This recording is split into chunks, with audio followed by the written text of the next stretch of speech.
It's the Dynasty Front Office, and we are building you championships one trade at a time. I'm your host, Jesse Schneeman, and I'm here with the three best friends anyone could ever have. No Mike Casper, still on assignment, but we are joined with the amazing analyst from the Dynasty Warzone Network, Dallas Hyder. How you doing tonight, Dallas? Pretty fantastic. It's great to be on. This is actually the first live show I've been on this year, so congrats. It's getting a little close to draft time for me, which is always a little bit of anxiety ridden, but it's good to be with the boys again. It's been a while, so I'm excited for tonight. Amazing to have you back. Yeah, we had to get some of your insights on these rookies because I feel like we've talked them pretty much to death at this point. There's only so many guys in this class that you can talk about, so it's nice to get a fresh perspective. But we're also joined by the auspicious Austin Bell. How you doing tonight, Austin? Dude, I'm great. We are 2 weeks away tonight from the draft.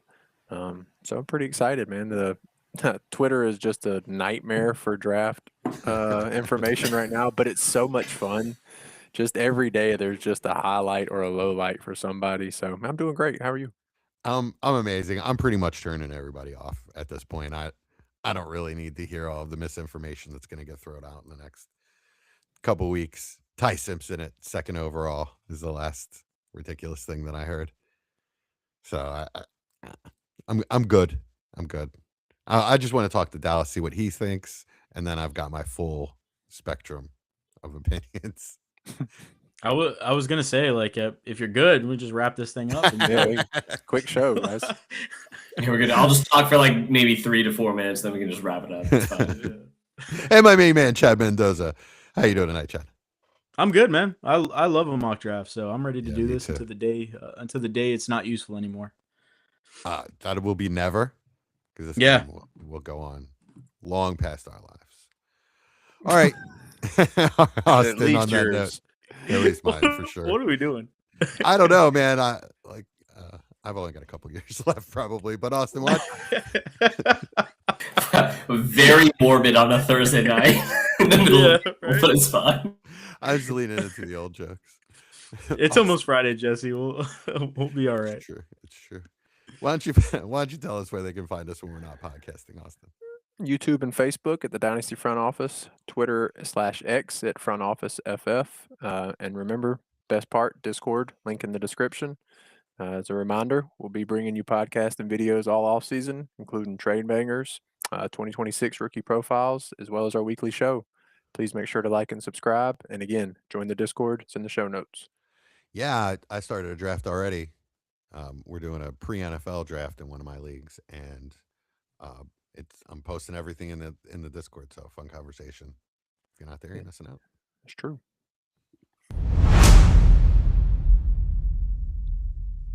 All right, this is our final 2026 mock draft before the NFL draft. I'm sure we'll do one immediately after, but this is our final pre-draft mock draft. I have the first pick, so why don't we just roll with it? I mean, I'm taking Jeremiah Love. That's quite obvious. We don't need to beat this one to death. Although I do. The only thing I'm going to say is the draft that I'm in that I just mentioned, Mendoza went first. Spicy. So regarding that, I mean, I think I see you took Malachi Lemon 1-1, so let's talk about that first. Yeah. I didn't press anything. Someone did. I like lagged out, disconnected, and then saw the pick came in, and I was like, "What are we doing?" Literally didn't have the app open. Can you just take that off, please? Thanks. Somebody's phone. Yeah, that's mine. Let me turn that on silent real quick. I felt like we were being invaded. All right. Yeah, really spicy. Mendoza over Love. Would anybody here even consider that? And can you make a case? No. It's hard to. I would say it's format based. Like if you're in dire need of a quarterback, I can understand you doing it because at the end of the day, you're always going to overpay for quarterbacks in Superflex. That's the only scenario where you take him over it. But if you're in a slow rookie draft, nobody's going anywhere. Why don't you try to trade 101 for a proven quarterback? Like, who do you think you could get for the 101? Love's probably the first name that comes to my head. Yeah. Purdy. Yeah. I don't think I would. I think I you mean, get you- more than Purdy plus. Yeah, I yeah. mean, So if you're a Herbert owner that's secure at quarterback, would you move Herbert? Would I Jesse move wouldn't. Herbert for 101? No. He Yeah, Jesse for the 101. definitely wouldn't. I'm You're really high on you're Herbert. talking to the Herbert hoarder. I have him Yeah. like Jesse. That's six- Jesse's new son.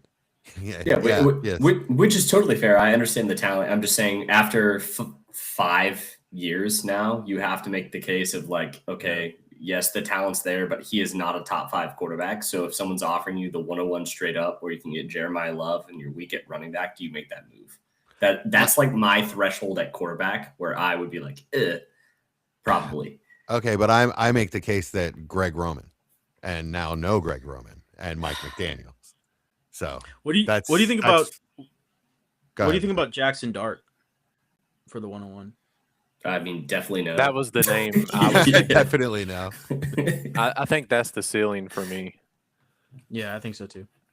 I think that's as high as you can go, because I think a step above that is kind of the category that gets like unrealistic. But anybody under, like Dart included, and then below, I think is in play, just in a vacuum. what about Hurts? I would take Hurts in a heartbeat. Yeah, for the 101, 100%. I think people would do it. I wouldn't. I don't think I would do it, but Now's the perfect time to I try to think we would get do it. Hurts. Yeah, I think this is the time if you need a quarterback at 101. Yeah, my argument with Hurts, and Jesse, you being an Eagles fan, you can relate to this. Like, if you don't have him on your teams, it's easy to downplay him. He has perennially been the most consistent player on my Superflex teams for almost half a decade now. There's not a chance I'm moving him if I have him, regardless of what the media hype is. I don't care what it is in the wide space. Hurts is a QB1 and a high-end QB1 when it comes to fantasy every single year. The only argument that I have is like with a quarterback like Hurts, where the floor can drop out at any given moment just because of the actual NFL ramifications of his play. That's the kind of like, do you want Hurts or do you want a player a tier above Hurts that's quite a bit safer? Because just in my opinion, I watch Hurts every week. I think Jesse, I mean, obviously he's an Eagles fan, but I think he can concede a little bit too that Hurts is not the most secure quarterback in that range of fantasy relevant quarterbacks. I don't agree with that. That sounds like a Giants fan take. You think he's like safer than Mahomes, or as safe as Mahomes? His rookie year is the only year that he is placed outside of the top 9 of quarterbacks. Well, I'm not talking about fantasy. I'm not talking about fantasy quarterback play. That's not what I'm talking about. Okay. I'm talking about, You're just real. I'm talking about him being an Eagle. Oh yeah. He's not going anywhere. Absolutely. I mean, the only thing that could happen, and I don't see this happening, is that he doesn't take to the new coaching, and they blow the whole thing up. I just don't see it. I think you're going to see. I think you're going to see the rushing floor return for Hurts this year, and the whole offense start to click again. Yeah. As long as Hurts is an Eagle, he's great. But I just don't think that's a given. I think there are no hints of him going anywhere. There's nobody. There is. And I listen. Yes, those aren't real. Those aren't real, Chad. They're not coming from the team. They're coming from a disgruntled beat writer. I mean, but you don't really know that. And even Eagles radio shows that I listen to, they talk about it all the time as if they don't know where it's coming from either. And it sounds like some of it is coming from the team. I mean, I don't want to talk about the Eagles for a long time, but I mean, it is like, I'll tell you my take on the Hurts hit piece that came out is that he pushed back last year quite a bit on a lot of things that they wanted to do with the offense. And that's not good. It wasn't healthy for the team. There was a toxic relationship between him and the OC. The OC was horrible to begin with. I'm not saying Hurts didn't handle it well. This is the team telling Hurts that you can't be resistant to change, that we are making changes and this is going to happen. And then the first takes and the media cycles of the world took it and just focused on the negative parts of that story. there are a lot of positive parts about that story too, and a lot of positive things that Hurts has done. And the message from the Eagles is, this is our franchise quarterback. He is not going anywhere. I should have known I was going to get this started. Yeah. Well, technically, I brought up Hurts, so it's kind of my fault. But it felt like the name that, to me, would be a perfect opportunity if you need a quarterback and you have the 101. Yeah, I would give it up for to Hurts me, pretty easily. do not take Mendoza at 101. That's kind of how I feel. Right. Unless it's a league that's 12 teams, start 2 quarterback, and you don't have to have any running backs, it just flexes. That's a little bit different, but not many people play in that variation. So any kind of regular super flex, trade the pick. Shoot high. If you can get Hurts or Herbert, man, I am all in on that range. And it's not out of the realm of possibility at all. Send the offer, shoot your shot. I traded 101. I didn't even send this offer. It came to me. I got a 27 first and A-Chain. I mean, you have to take it. Yeah. You have to. It just came flying into my inbox, and I was like, okay, fine. I mean, he had sent a couple other things that I turned down, and I guess he just got sick of me turning him down. Just so fair. So yeah. Anyway, let's move on to 102. Chad, go for it. All right, I guess I'm gonna go with Carnell Tate. I knew it. Spicy. Make your case. Yeah. So as long as Carnell Tate isn't a Jet or a Brown, I'm taking a 102. That's not a given, obviously. The draft hasn't happened yet. Fernando Mendoza, we know the landing spot. I think the Raiders is a pretty nice landing spot. You guys know I like him a ton, but I think the world of Carnell Tate. I'm really excited about him as a player. If I'm in a 14 team Superflex league, I'm obviously going to go with the quarterback, and it is like, I mean, it's a toss up for me, but just for the sake of the mock, mixing it up a little bit, we'll go Carnell Tate. So, you said last week on air that you're thinking about doing this in your rookie drafts. Are you there? Yeah, that's why I did it now. I mean, I'm not making it up. I would actually do it as long as he's not a Jet or a Brown. Okay. Yeah, that's another thing while we're going through this mock. Just tell us what it would take for you to actually make this pick where you're making it. So like where the player has to go, not necessarily a landing spot, but what has to happen or what doesn't have to happen as far as, I guess, draft capital. Okay. Yeah, and for Love, for me, it's just, as long as he gets drafted, I'm taking him 101. Doesn't blow out his knee at some point in the next 2 weeks. Yeah. Still probably do it, actually. I can tell you right now, as a Jonathan Brooks owner, that's not a fun game to play. So. Now is your time to shine. Though. Oh, trust me, coming. I was sitting there. I was like, man, their roster's really barren at running back right now outside of Jimma. They really can't afford to spend anything earlier than like a 5th or 6th on one in this draft. And not on that position. It's just not the draft for it. So. Yeah, absolutely. Yeah. Music to my Chuba Hubbard ears. Love that guy. Yeah, he's going to get a lot of touches. I do have a question on the first 2 picks. So just Chad is very similar to me. We're comp guys. I'm curious, what are your comps for the first 2, for Love and for Tate? Because I'm going to be giving them for all my picks in play style specifically wise. So I'm curious as to where you see these 2 guys for realistic outlook in the NFL, not like ceiling comp. Carnell Tate's been really tough for me. It's hard for me to place a comp for him just because he does everything really, really well. He's well-rounded. But he also gets, pretty great separation for his size. Even without, even with the speed concerns that some people have, I don't really have those same concerns. But yeah, it's tough for me. I think he's a pretty unique player. I have comps for a lot of guys, but I haven't really thought of a really good one for Tate. I would say for me, as far as what I see his kind of middle of the road impact as a player in the league, it's probably like mid-tier wide receiver 1 is where I think his middle of the road, interesting. Kind of, So you see him in the same vein as like a Nico Collins? Yeah, around Nico. Yeah, that's a pretty good. Yeah, because I mean, I would say those two are like I think lockstep, Drake usually is 5'6". Yeah, I think Drake is maybe a little bit more high end for me, just because I think he on his like with good quarterback play, I think he's a top 3, top 4 wide receiver personally. But yeah, Cardinal Tate for me just a notch below that. That's fair. For Tate, so this is one that'll connect with Jesse. So the one that I see that's like an early comp that's most recent for me is I feel like everyone's talking about Tate and trying to nitpick him how everyone was with Olave coming out. So it's an easy comp when it comes to him coming out of the same school, same type of skill set, same middling athletic profile, but the production to basically back it up does everything well. For me, Jesse, he reminds me so much. If you put him side by side YouTube videos with him and Jeremy Maclin, they look identical when they're out there on the field. And I'm like, okay, yeah, that's good. Like Maclin, I can never think back. And I'm like, there's one trait where I absolutely loved it with what Maclin was doing.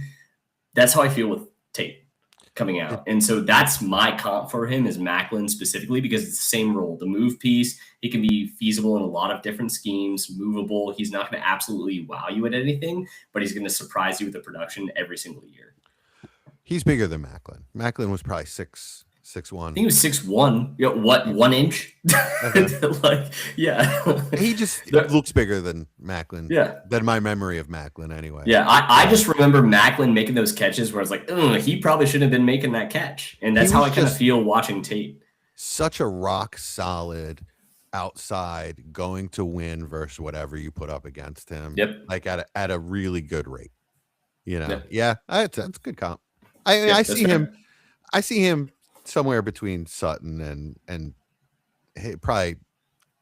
I mean, I think he's a better player than T. Higgins, but the movement style is what I see.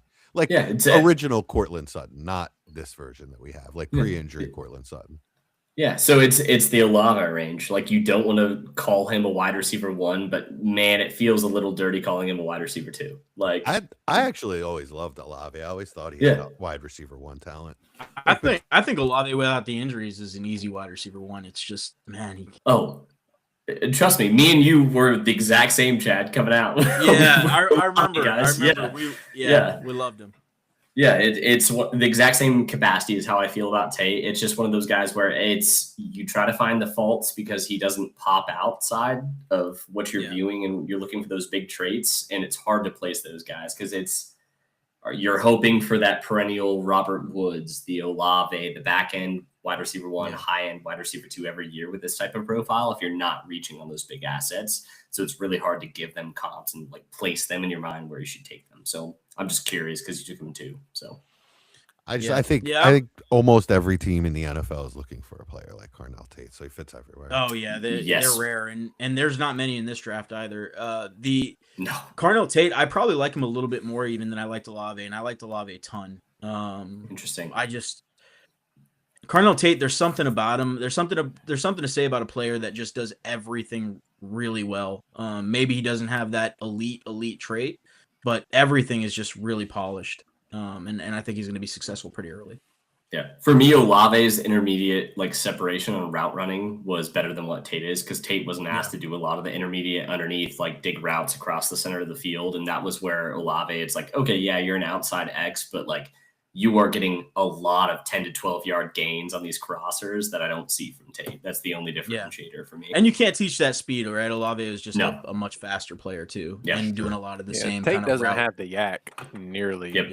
That honestly any of the guys y'all have mentioned. That's kind of where yak guy. He's just he was in college. He's not now. He was exactly in college. What he was. Yeah. All right, Austin, you got a 3. Well, made it pretty easy for me. So instead of having to choose which receiver, I get to take the quarterback. There isn't really a scenario, I don't think, assuming Vegas takes Mendoza, that I'm not taking Mendoza here. So it's pretty simple for me. Clear-cut QB1 going into what's starting to feel like a pretty decent situation. I like the coaching staff. Go ahead. What if Lemon goes to the Chiefs? I mean, obviously, I love it, I hate that question. but He's in a just in Superflex love draft, he's in love with Lemon. He's in love with Lemon, and that's why I mentioned it. I know they got mocked. I think Schrager mocked Tyson to him, so and his mocks are pretty accurate. So I imagine there probably is a good chance they go wide receiver. So I mean, it's That's something. look behind the curtain. That's probably the third or fourth. Hey Austin, what if Lemon goes here? Question that I've heard today. well, there will be a Oh, lot really? more of them. Yeah, from you. Yeah, from you. Yeah, for me, Oh, the smoke for Lemon specifically for me is the Rams with the Puka news and everything like that that's going on Yeah. right now. Yeah, I If think he that's ends That's up where on the Schrager Rams, has him going. Yeah, yeah, he has him going to the Rams. yeah. Well, don't get me started on Lemon. If we want to talk Mendoza, I mean, we better not bring up more Makai Lemon. You just threw me off when you said there's no scenario In a which I would super take flex another draft, player. if I'm at 103 and Mendoza's still sitting there, I'm not sure there is. When it just comes to the pure value of it, I mean, and maybe if I don't need a quarterback, then sure, maybe I trade back here. I go back a spot because I don't think many people are going to expect Mendoza to make it past 2. So I think it opens a good window up to maybe trade back if I do want to go with Lemon. Nice. But I think Mendoza's in this class with the quarterback situation, assuming Simpson doesn't get top 10 capital to a team where he's going to start year 1, he's the only option. For people that need quarterbacks in a super flex league, he is the option. Other than that, you're going to have to trade for a vet.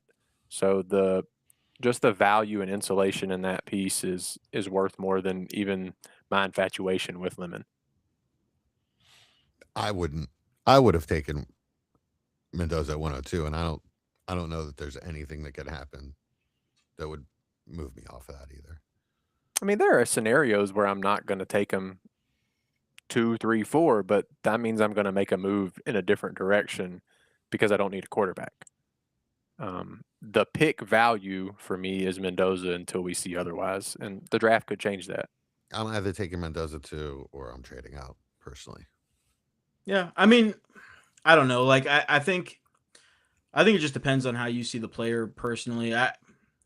You guys know I like Mendoza, but I mean, for me, he's similar to Cam Ward, if not a little bit less of a prospect than Cam Ward, in my opinion. And I took players over Cam Ward last year, so Yeah, that's true. We all did. I took Cam Ward at 102 in one situation. but he wasn't. He wasn't consensus 102. He It was wasn't, like no. 104. He wasn't. No, but it was also a much better class. See, I feel better about Mendoza than I did Ward. I had more questions with Fair. Ward. Yeah, that's fair.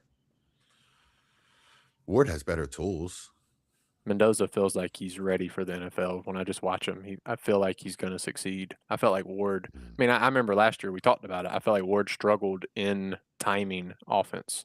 He was great out of structure, but it was in timing where he struggled. And for me, that's always a yellow flag for quarterbacks. Same thing with Williams. Took a whole year for him, year and some change for him to develop in process offense. So it's always a little yellow flag. Wow. No comment. Dallas, what do you think about Mendoza, as far as this past season and how he started the year off and how he progressed throughout the season? Because I think it's hard to argue that he didn't get better as the season progressed, but also I think it's a little worrying that the sample size of his success is pretty small. And it's not like it's Joe Burrow where the tier of that, or the tier of that pinnacle is just so high, where it's pretty hard to argue with. Yeah, it's a great question. For me specifically, the entire Indiana offense, everyone had a specific role to play. And so it's very easy to be like, wow, look at how well they produced. Even the running backs. So you look at Black in this year's class, you're like, wow, he produced really well, athletically, middle of the road. Should I take him higher than some of these other backs that tested bad? That type of thing. When you get into looking into the individual positions, he had to learn the new system that was called out to him. There was a lot of specific wide receiver routes where everyone was running very specific route concepts around him. And so he knew exactly what he had to do. His offensive line was middle of the road. He just had to not make a mistake. When you pair that with his athleticism, it was easy to see as he progressed through the season, the athleticism came more and more into his play. You saw a lot more of those outlet runs, the broken tackles in the backfield with those highlight plays that actually got him the Heisman. And then that also leans into the fact with him getting more comfortable being like, okay, yeah, Surratt only runs 2 routes. I'm going to hit him on one of those routes every 3 plays. And outside of that, it's go to Omar Cooper Jr. over the center basically every time. If not, it's deep to Beckett. And so it's hard to evaluate him. He's a good prospect. He's massive. I feel like people aren't talking about how big he is as a quarterback prospect physically and athletically. And I think that is a boon for his actual prospect overview. But I understand talking about him roughly in that Cam Ward mold in general. A lot to unpack. I will say, though, that it does feel like a good landing spot, at least. On paper, they're sort of putting it all together for him. The one thing that really blows him up is pressure in his face. Immediate pressure, quick pressure. That's most quarterbacks. That's trouble. But having Linderbaum there is just really one of the smartest things they could have done. So hopefully that helps with that, and he doesn't get that pressure flash in his face like immediately, that often. The only concern I have is that it's great on paper, the additions they've made in the offensive line, but we've seen that happen to about 10 teams per year for the last 2 decades straight, where on paper they've improved their offensive line. Everyone thought their offensive line was going to be great. I was one of those people that was like, on paper, their offensive line last year should have been amazing. And for some reason, they were bottom 5 in basically everything. They looked like they just forgot how to play. So until I see it in the preseason and actually matriculate, I have concerns. That reason is Chip Kelly. Just bad coaching. I mean, he's not the O-line coach. Yeah, but as the offensive coordinator, he's responsible for the offensive line fits. I think they still have a blocking scheme. They still have improvements to make on that line, and they're not. Surely they're not done. Surely, but they do have a good tackle, Colton. Yeah, Colton Miller was hurt almost all last year, so that's a ginormous piece. We saw it happen with Herbert and the Chargers once they lost one and then lost both. I mean, their O-line was a disaster. The Chargers O-line is just like the perennial bit piece. They're not allowed to have nice things. We need to stop talking about it because it's always a problem every single year. Yeah, they ruined Mekhi Becton. What the heck, man? All right, Austin. I mean, Dallas. Wrong city. Sorry. Dallas. What you got for 104? Yeah, for 104, I am going to go with Austin's guy, though. Mekhi Lemon for me. For me, he's pretty solidly wide receiver 2 right now. He does everything extremely well.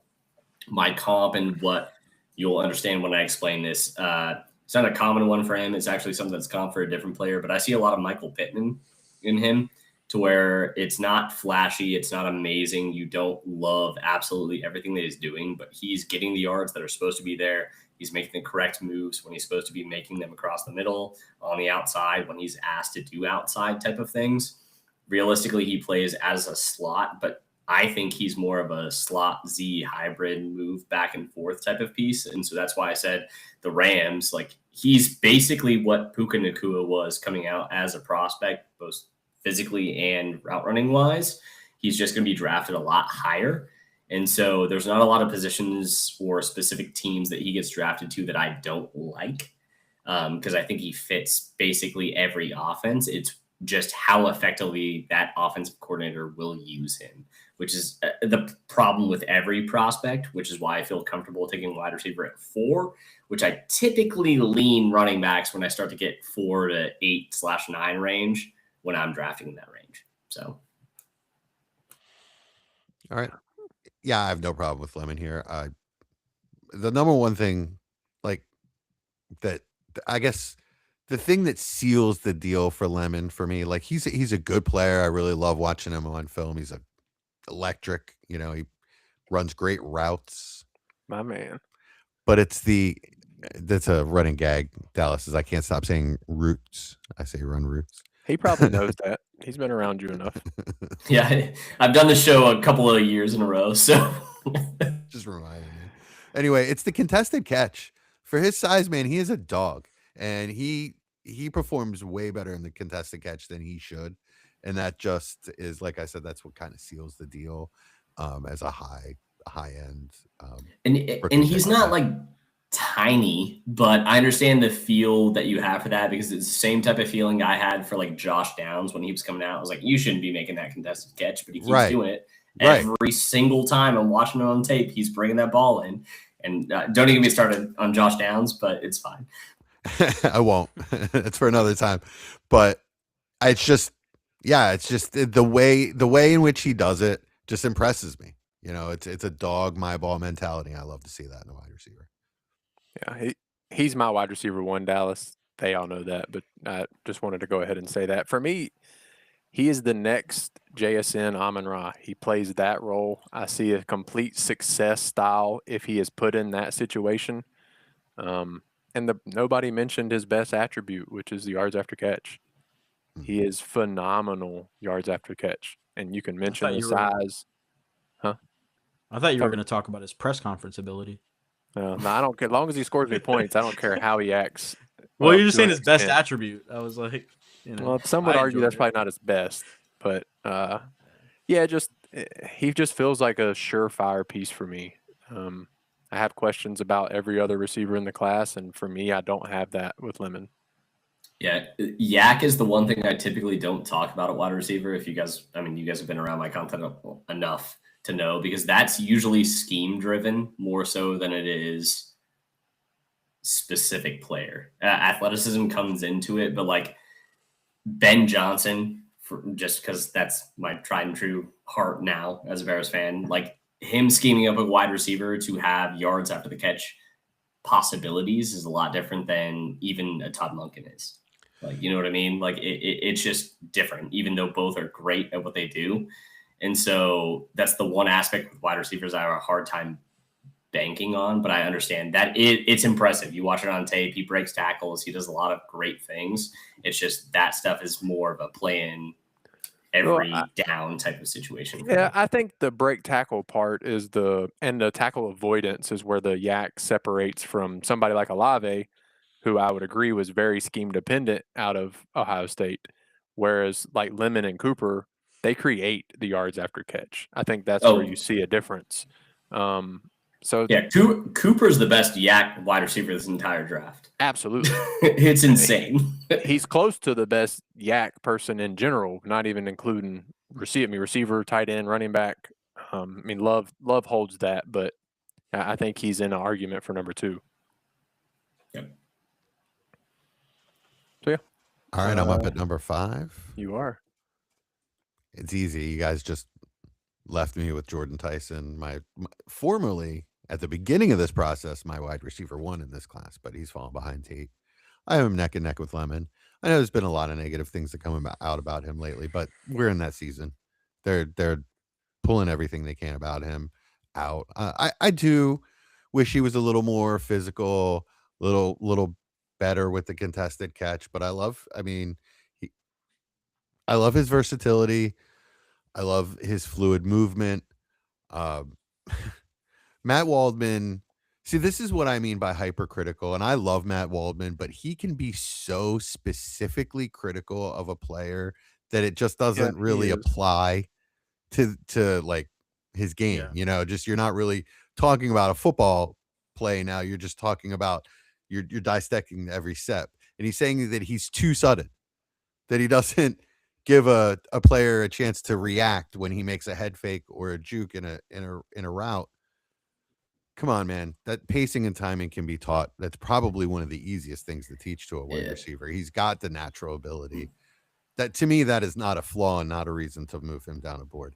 Yeah, in all fairness, he did say that with the capacity of him talking about Luther Burden in that podcast. So it was him referencing that they had the exact same problem. Yeah. So that is what I'll say. Okay, but he is significantly more advanced as a route runner than Luther Burden was coming out. Luther Burden was very raw compared to Jordan Tyson and what he can do. The only problems I have with Tyson is the injury, because that's soft tissue after soft tissue after soft tissue, which is a pattern, not a blip. Okay, I think it's overblown. It's not. Well, I mean, it's not overblown because he missed the combine. He missed his pro day. He's having to do a separate He individual has an injury right now. that he got, 8 months ago? Okay. Where I'm at with Jordan Tyson is I think his talent for as far as a fantasy perspective goes. I'm not an NFL owner. I don't have to pay him, right? But as a fantasy player, I am very excited about his short-term prospects as far as being ready day one, being able to produce day one, and being a guy that even if you are scared of the injury history, you can move off of pretty easily. If you can get him around 106, 107, 108, to me, as for the kind of prospect he is, I think that's a heck of a bargain. I agree. Yeah. And this, what has to happen for me to take him here is that he goes in, I don't know, top 20, 25 picks. What if he goes to be Baltimore? honest. Yeah. Fine. I have no problem with that. Oh, really? Yes, they need a player like that. Lamar Jackson, an MVP player. I don't need them to need a player like that. No. Why do you I guys need think him to Baltimore so take much? Let them somebody go I find don't somebody like. in the third. I Yeah, mean, Lamar Tyson- Jackson's got a 4,000-yard season under his belt, doesn't he? That's not the problem. Tyson feels like Bateman to me. Like that was That's my actually, I've never That felt was my that. comp And coming that is out. way too, that bothers me how good I feel about that. Yep, that's my comp on my sheet right here is Bateman. Yeah, So that's But Bateman's always been so much more like straight line speed and bad hands. not in college. no, he was not straight line speed. He was knocked for being not fast when people Yeah. thought he was going to be fast. He was a wiggle underneath wide receiver that I mean, had that's not what he some is in the yak ability. NFL. You're No, never that- what you are in college. That's the point. That's actually really true. Oh man, that's going to bother me the rest of the time I think about Jordan Hey, Tyson. it's what I'm here for. Pain. Because I really liked Bateman coming out, but there were Yep. question marks, and I do feel like Tyson has those exact same question marks. That doesn't do anything for me, to be honest. I mean, I see it, but Yeah. Player outlooks, situation is so important. You know, Yeah, I that's just so think true. He's a hell of a prospect. He's gonna be fine. I personally love him in this range, and like I said, if you're scared of the injury history, then you're gonna have time to get rid of these guys. Like it's not like you pick them, you have to hold them forever. You know, it's not the game we're playing here. So, No, not at all. what's Baltimore, 16? Yep. Yeah, so you're telling me if he No, goes 14. 14th overall, he's not worth a 105? I'm fine with that. No, that's so nothing I've said is anything bad about this. Tyson is my next wide receiver. I'm playing devil's advocate, talking about the facts of you're taking someone at the 105 with these questions. Give me your answer as to why it's worth it. Because there's no one better. That's the problem in this class. Yeah, exactly. I would much rather there be someone else I felt better about, and I could comfortably put Tyson at 107 and 108 and feel good about it. But I mean, I'd take Tetaroa as a prospect over probably all these guys. Yeah. Mhm. Probably not over Tate for me, but Yeah, Tate. the others, Tate's, yes. ahead of him for me. All right. so well, yeah, that's the problem for me is Tyson's 105 for me clearly, but as Chad mentioned, I have a very good opportunity to move off of that when the time comes in a short window. Yeah. I mean, look at a player like Odell and all his soft Yeah, tissue well. injuries, and saying that anybody's going to be Odell in their rookie year is insane, right? One of the best rookie years of all time. But just saying, like, you could move off of a player that, you know, has a good rookie season because the hype builds in an astronomical proportion because people are saying, okay, if he's doing this good, you know, in the first 3 months, what's he going to do in 6 months? What is he going to be in 8 Look at months? Igbokwe. Right? It's yeah, like their I was about to imagination just say, starts going crazy. Yeah. what Igbokwe was It's- worth in the middle of last season was outrageous. I yeah, mean, tell me what a player's going to do in month 1, month 2, and I mean, I'll take the players that can produce early all day. Yeah, and that's more about opportunity, which is what we'll learn after the draft more so than anything. But I mean, it's the exact same conversation with Bucky Irving. Like, I was not a Bucky guy and I didn't draft him anywhere, but anyone that did could have easily flipped him for a massive gain going into last year. And you would have felt pretty good about it all of last year if you had moved off of him. Yeah, I flipped him like 3 times. Now it's injury related. Don't call me out. But at the same time, like, still not in love with him. Yeah, but his whole but that's his profile. He's a smaller back, so injury is part of the risk with him. I mean, it's part of the risk with any back, and that's why it's hard to invest a lot in running backs, but Bucky especially. All right. What's the premium here, guys? 0.5. 0.5. Yeah, 106. Do That it. is Chad. I know you're gonna do it. Just go ahead. I would do it. So Nah, Let me just do it for you. I know where he's going. I'll just do He's it for him. considering somebody else. Yeah. Thank you, Chad. sir. Okay. Let's just do it. Nah, I knew where you were I'd going. probably go Kenyon Sadiq in most drafts, but I mean, man, Jadarian Price with the round 1 hype going, I see a pretty high end starter in the league. And when I say high end, I'm not talking about Bijan Robinson, Jahmyr Gibbs, but like a top 15 kind of running back perennially. Potentially a Kyron Williams. Yeah, I think he's a better player than Kyron personally, and I liked Kyron as a prospect more than most did.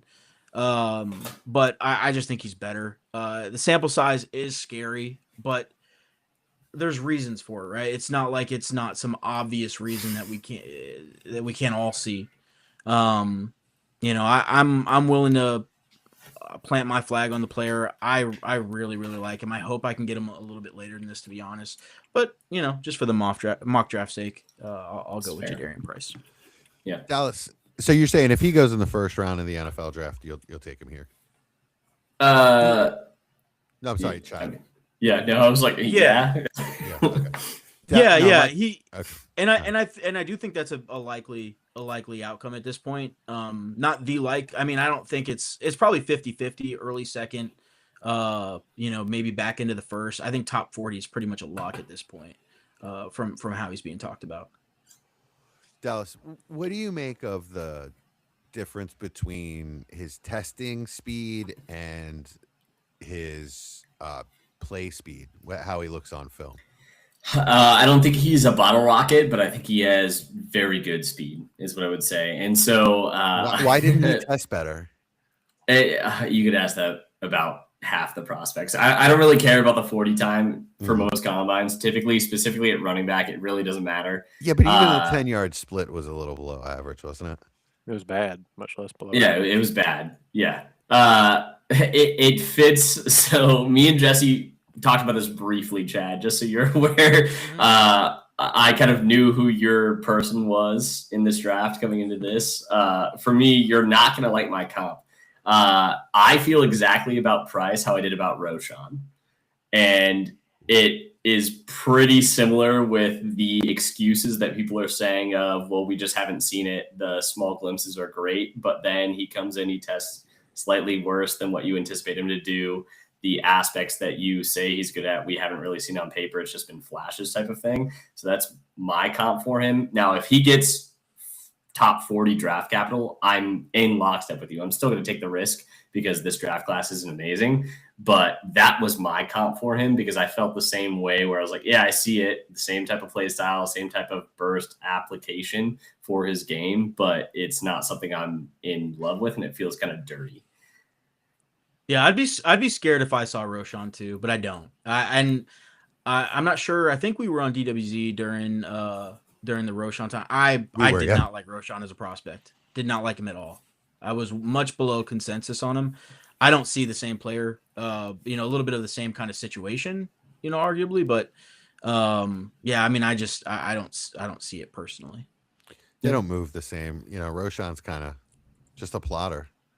I think you're thinking Bears. I'm talking prospect wise. Everyone was glazing Roschon for him being the exact same level as Bijan, just without the work. And yeah, I'm not pulling that out. I'm not pulling that out of nowhere. That's what people were saying during draft time. I just don't think we were there on this show. I think we were much lower on him on this show than I think consensus was at any period during his prospect days. So yeah, I get what you're saying. People were really high on Roschon and making similar kind of excuses. When I watch the players, I see a completely different level of talent, personally. Who's your comp? Do you have a comp for him?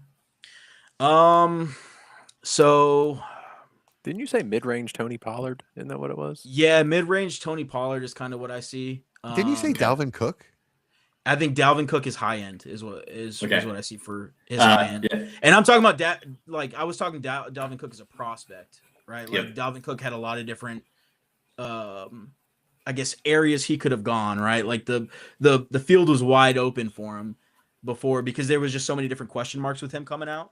But I see the same kind of range, and Dalvin Cook I think was a second round pick. High He was second. he was in high second. Yep. Yeah. And that was only because of the injury. Yeah. Well, no, there was more questions than just the injury history. Well, I thought he would have gone a lot higher if not for because it was a pretty bad injury. His size was a concern because this is the time in the NFL where they were like a 205 doesn't play at running back. It was like, well, Yeah. most of the good running backs right now are 205, but it's Yeah. fine. Yeah. Yeah, 210 is kind of a bigger back now, which is funny. Yeah, I was curious because this is another prospect, again, like I said, that me and Jesse had talked about briefly before, and I have a different comp for Dalvin Cook that is not this player, so I'm curious as to what you think when I bring him up later.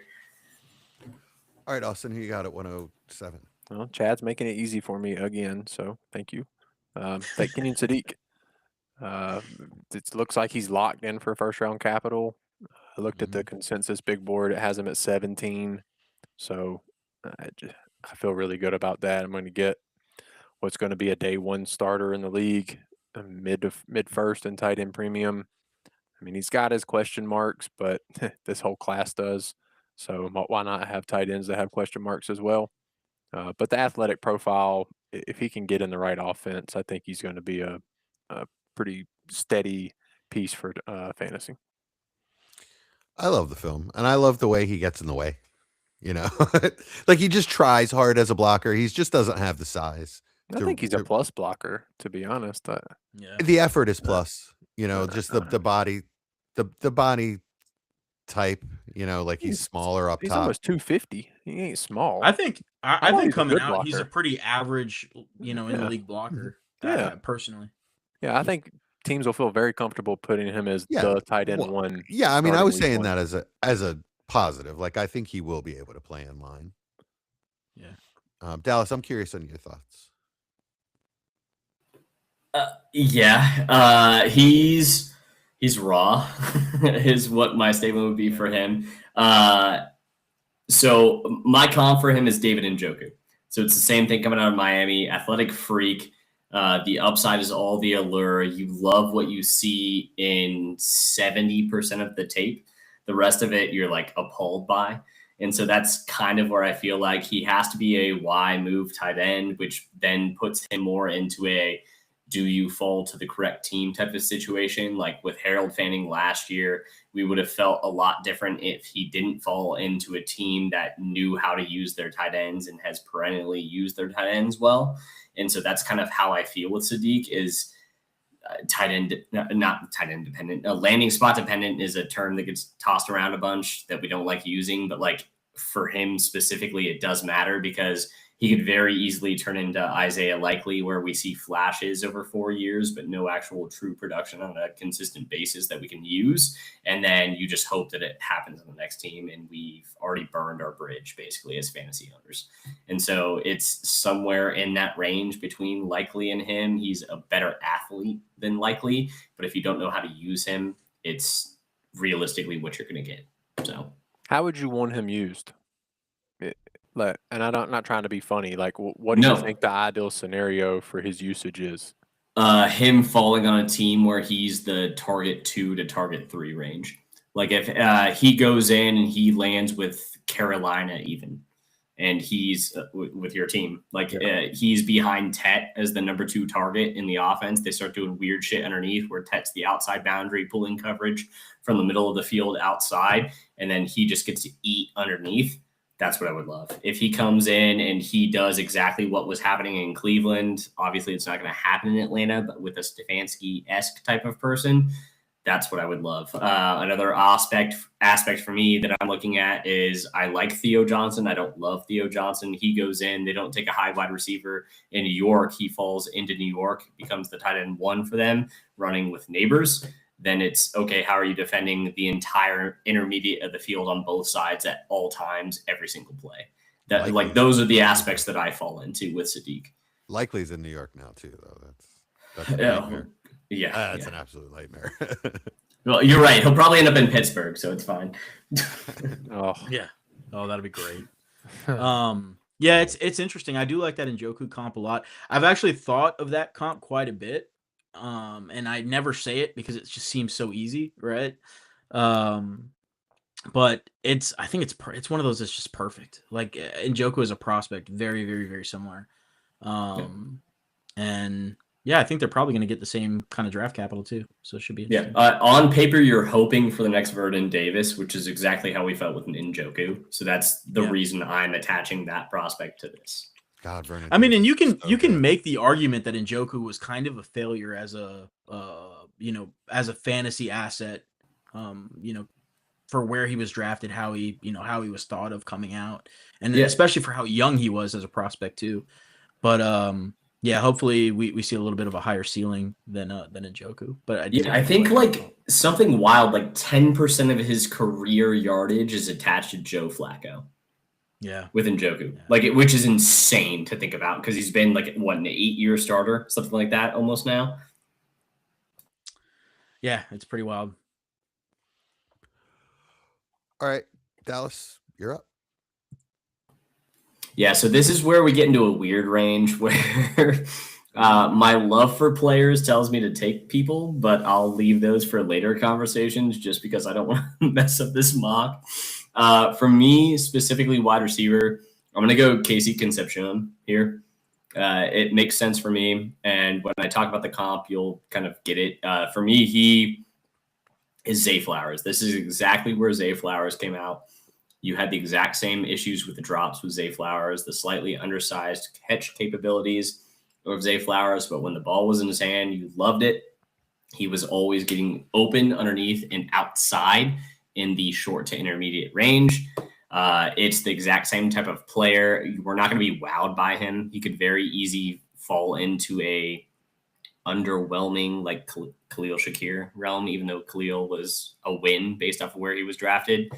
But for me, it's the exact type of prospect you're looking for right here. You're looking for a safe hit if you're somewhere in the 7 to 11 range where you do not want to miss on a prospect. And I feel confident with drafting this type of player in this type of range where I'm not going to get absolutely burned with the pick. Khalil I feel like you Shakir- could get burned. Khalil Shakir had the same sort of drop issues coming out, the same catch mechanic issues coming out, and then I think he went a year and a half in the NFL without a drop, so he fixed it. My high end comp for KC is Diggs. Low mid level is like Shakir, and then low end is like Rager. Like, like the drops. Well, Rager is more like Treylon Burks than he is with the first two names that you. I just mean with the drops, just and the knuckleheadedness ruining his career. Hopefully that doesn't happen. Yeah. Anybody have it? So I assume this is assuming he gets top 50 draft capital. You're good with that? Yeah, I'm good with that in the top 50 specifically. I think he's top probably 35. I think he's the first wide receiver in the second round realistically taken. I think that's probably his talent level, but he may get pushed up. I would not be surprised if he went in the first. Yeah, I'm looking at this mock. I'm on the consensus big board, and they have him going to the Bills, and I was like, please no. Please don't do that. Yeah. I don't. That would be so muddy. They have too many underneath guys. All right. I'm up. You are.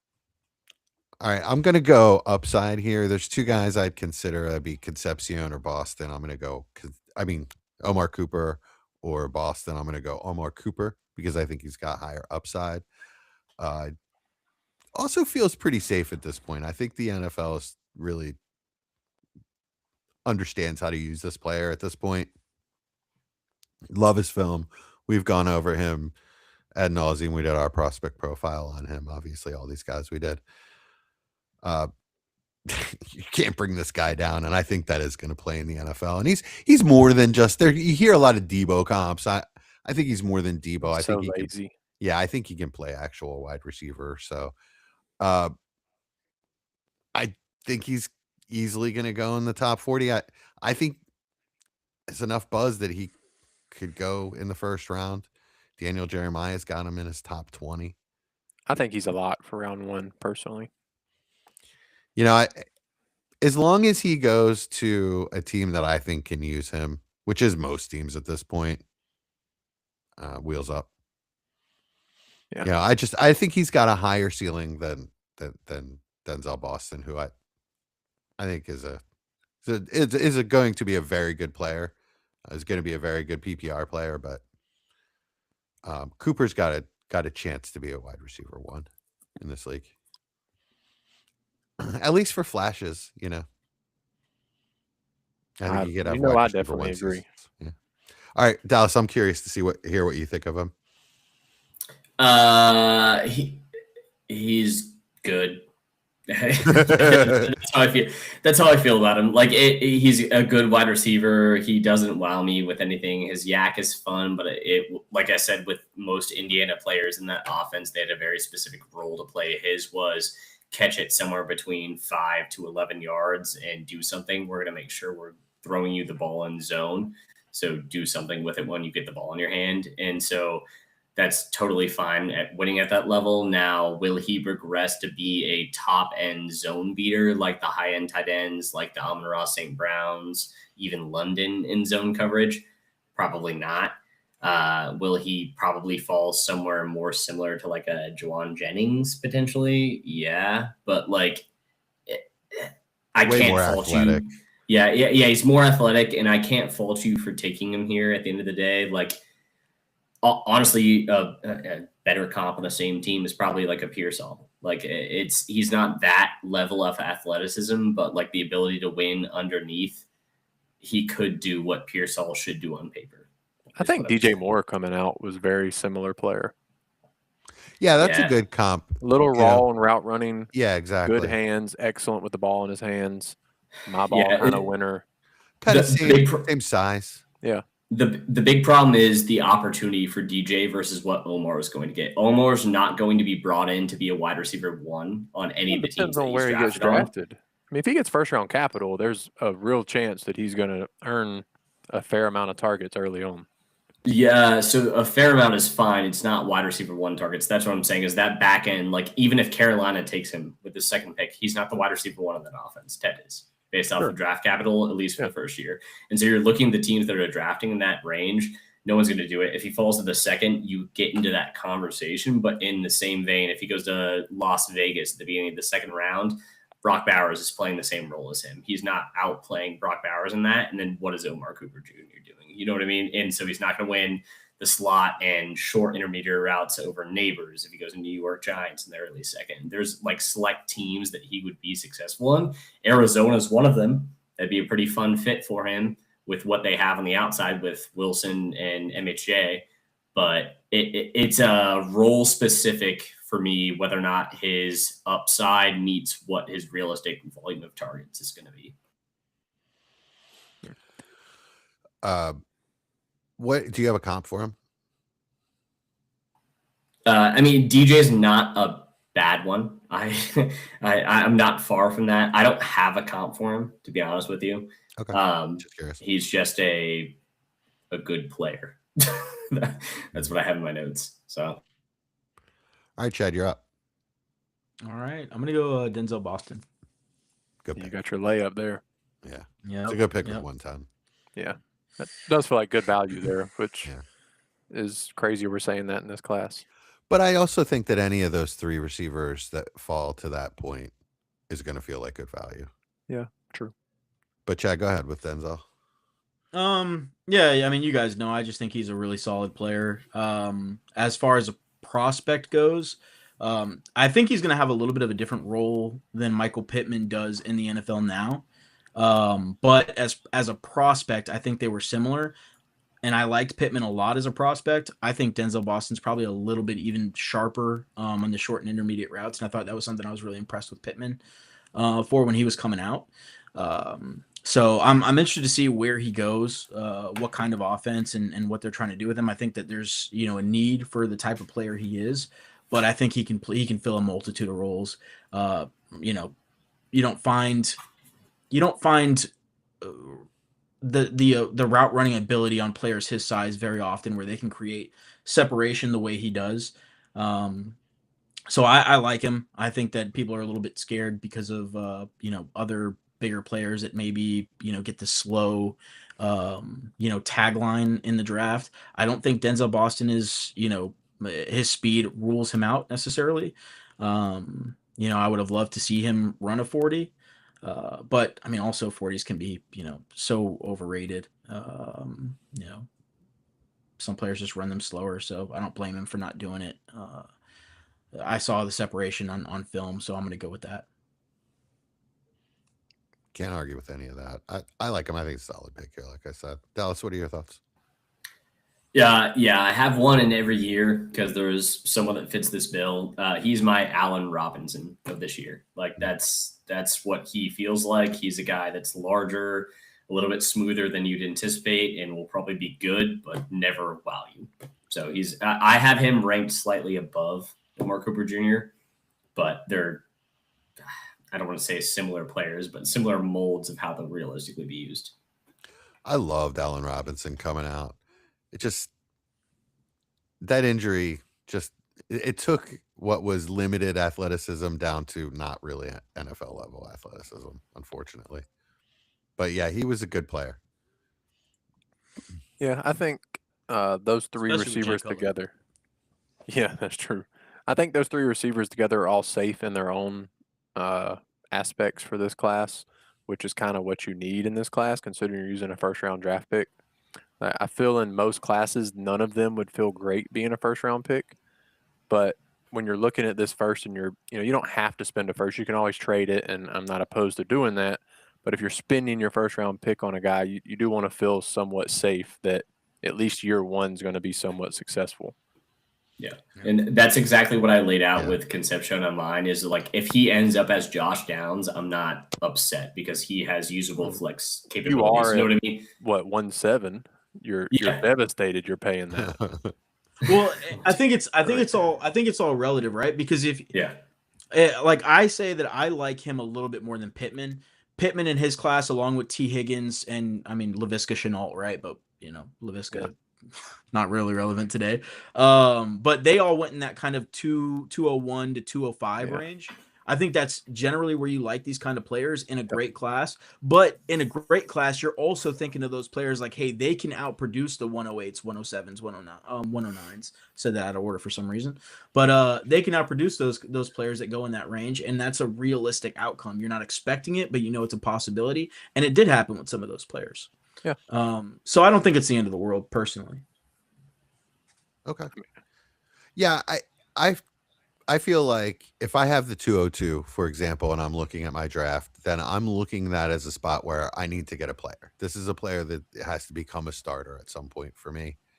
And Denzel Boston would feel comfortable for me in that area. Like if I took him at 202 in a normal, quote unquote, normal draft, or let's say if this draft had 2 or 3 more quarterbacks in it and pushed all of this stuff down a little bit, there you go. You know what I mean? So the fact that I have to take him 4 spots earlier, that doesn't kill me. That doesn't beat me up. I'm fine with it. Yeah. It matters a lot if you have like 6 picks in the draft, right? Then you're a little upset. But if you've got 1 in the first round, 1 in the second round, it's pretty much running even at the end of the day. You're getting one player you really believe in. And unless your team really sucked the year before, then you're probably still getting one player you really believe in.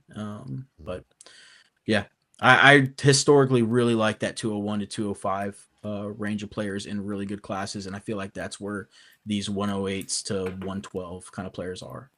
Yeah. So these 3 wide receivers that went back to back to back, where would you rank Jaden Higgins from last year in these 3? That's where I'm mentally thinking about it because that's how you should feel about them. Yeah, I like them better than Jaden Higgins last year. Okay, To be honest with then you. you should feel fine with all three of these positions because Higgins was going at that turn in the 2-1 to 2-4 range last year. Yeah, Yeah. but also felt like that class dropped heavy after that Golden, Egbuka, and Dart tier. So that's kind of Yeah, but we you know, watched what happened to Gold. So like Yeah. that's what happens in this range. Yeah, And so absolutely. that's why floor matters more to me than upside if I'm picking in this range because I made the playoffs. I needed something that was consistent. I didn't get it. This is where I'm looking for it. Yeah, I think the Denzel Boston, Omar Cooper, and even Casey Concepcion for me personally, they would be like right after Loveland last year for me. So I think Loveland would have been that 112 spot. I think these guys would be right in play as soon as that was as soon as he came off the board for me. All right, Austin, you're up at 111. I'm gonna go ahead and say it. This is my last pick I feel good about, and that's a relative term considering who I'm about to take, which is Ty Simpson. I think every pick after this is a pretty big question mark and has, especially pre-draft, has questions that I may have instantly lit this pick on fire. I think Ty Simpson has enough insulation at the QB position that at the 111 going into 2027, I can get somewhere close to the same value. There are very few quarterbacks that lose that much value in 1 year. What I would prefer to do is trade this pick for a 27 first. But, if I Good needed a luck. quarterback, yeah, exactly. So if I need a quarterback, I'm here at the end of the first. I can put him on my taxi and hope that he gets opportunity. Let me ask you, would you trade it for a 28 first? That would really depend on my roster. Probably not, because I'm probably going to take the risk that Simpson can gain more than just a late first and a not good class value in a 2-year window. Because then you're having return on investment. It's 2 years that, yes, a pick will accumulate value, but I'd probably want something else with it than just a single 28 first. I mean, that's a long time to wait. He feels like the perfect pick here in this class because you're taking such a risk with everybody, in this range. Then why not take it at the most important position? Yeah, absolutely. Yes, he's risky, but it's quarterback and super flex. So I like it a lot. Yeah, I mean, he could easily be the person that we're talking about at 106 or, after the draft. As crazy as that is, there's a real avenue that after the top 3 receivers and the Mendoza and Love, Simpson's the, standard 106 pick. Yeah, so you're just describing exactly what I went through yesterday in this draft that I mentioned earlier. I had the 112, earned the 112. Excuse me. And Flex on. Must be a bad league. And I'm counting the players and I'm counting 11, and at 12 I have no idea who I'm going to take. Stowers, no. Max Clare, that's a little early. None of the running backs. Oops, I'm like scrambling what I do. So at 107 I started offering 112 and 212. And 107, 8, 9, 10 all turned me down. One guy said it was close. And then 111 took it and I took Simpson. So that's I desperately kind of needed to get up to the 11th pick because after that I just don't. Everybody else is like a mid-second to me. Yeah, I agree. At least pre-draft. Yeah, after the draft, once- Mike Washington goes to Seattle in the first, and we're going to feel totally different about this. I mean, I would hate doing it, but he's worth a first at that point. No matter how you feel about him, he is worth a first. Yeah, if I couldn't trade it, I would In draft this him and class. then try to trade him probably. Yeah.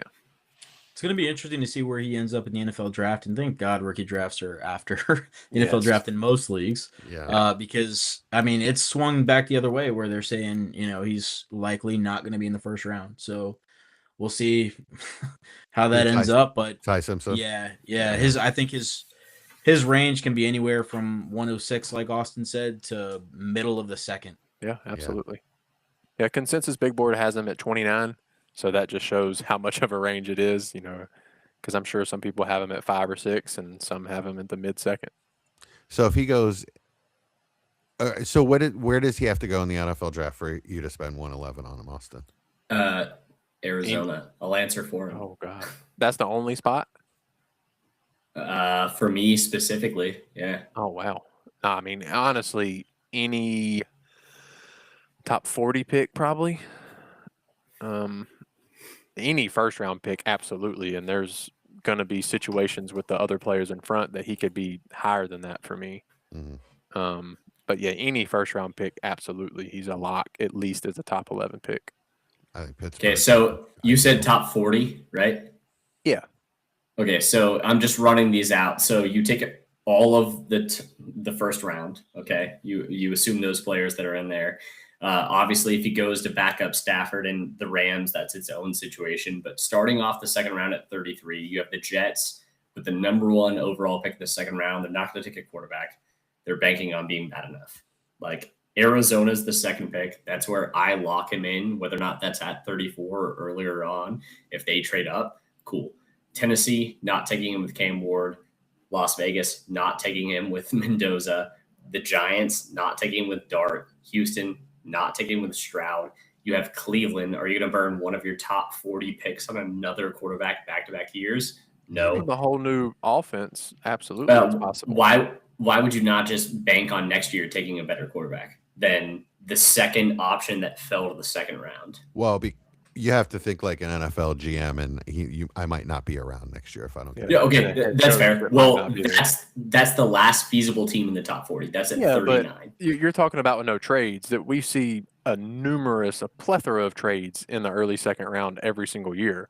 There's no reason that we don't see somebody jump up to 36 or 32 or 33 and take them. So what team's there now means literally nothing to me, because do you have a team that makes sense to trade up for him though? Do you have or just take him? I mean, not really, because Pittsburgh. That's my point. It's Arizona or bust. I mean, no, it's not. I think Pittsburgh's an interesting option. Yeah, that's what I'm saying. Why can't he go to Pittsburgh in the first round? So that's fine. If he goes Pittsburgh in the first round, that's a different scenario. But if he makes it to the second, no one's realistically trading up for him. And if Pittsburgh trades up for him, he's still a second round connotation quarterback that's not starting. So he's hurt. It's gonna be interesting. I think as far as Ty Simpson goes, there is a lack of quarterback needy teams, but at some point it's gonna get too, it's going to make too much sense for a team not to trade up and grab him, whether that's the middle of the second round. I feel like it's going to be tough for him to drop any lower than that, in my opinion. I think the film he put up there was it was too good, even though the sample size is really small. It was too good early in the year, pre-injury.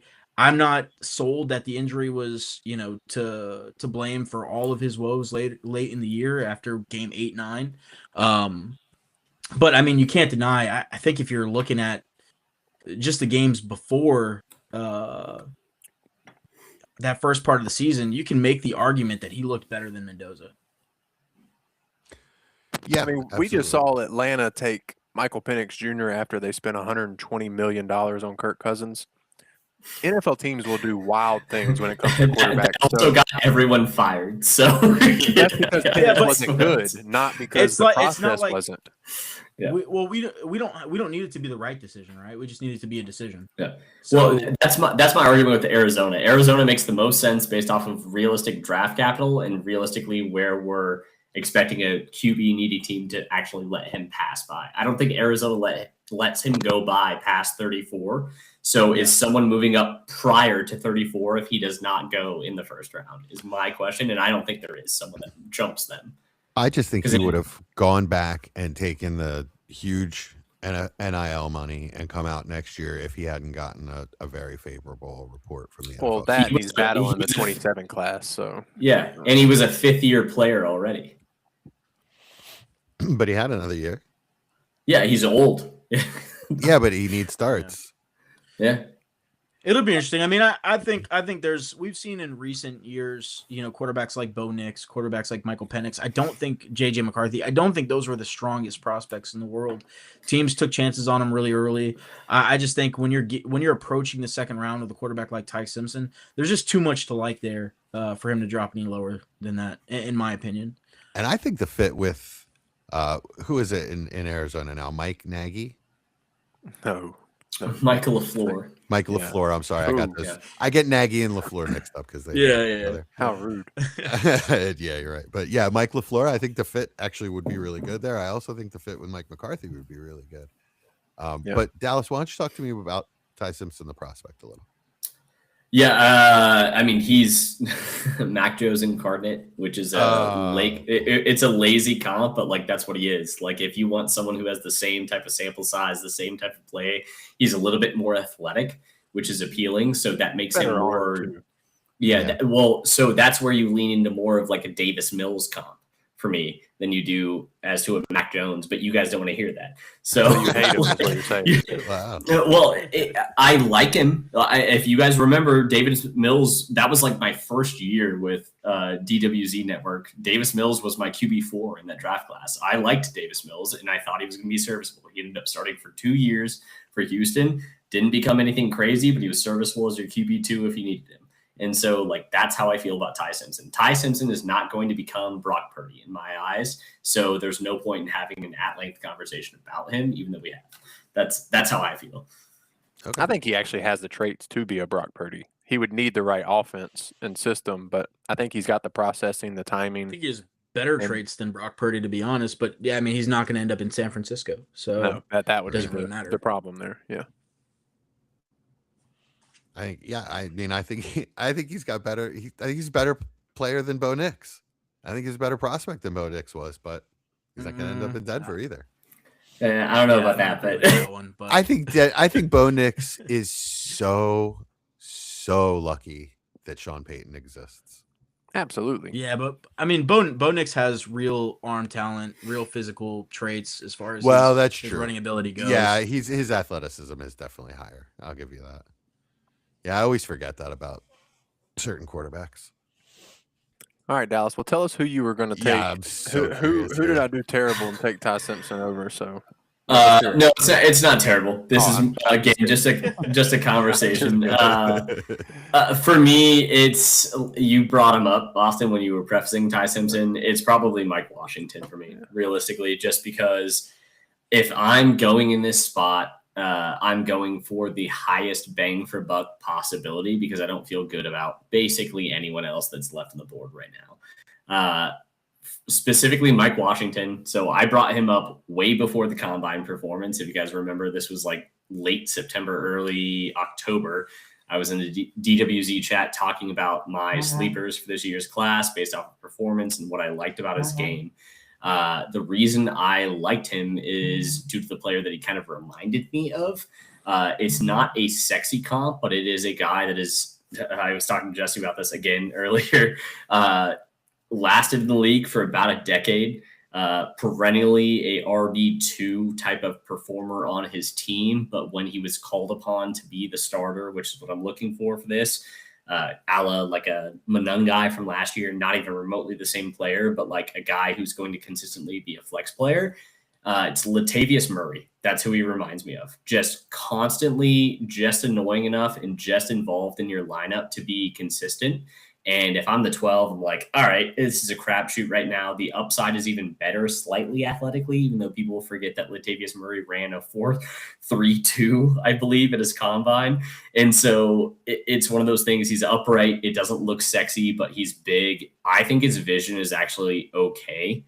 If he was a more physical prospect, I would feel better about it. But the same concerns that you have for like a Derrick Henry, where he can't really weed out of that early jungle that happens in the first 10 yards.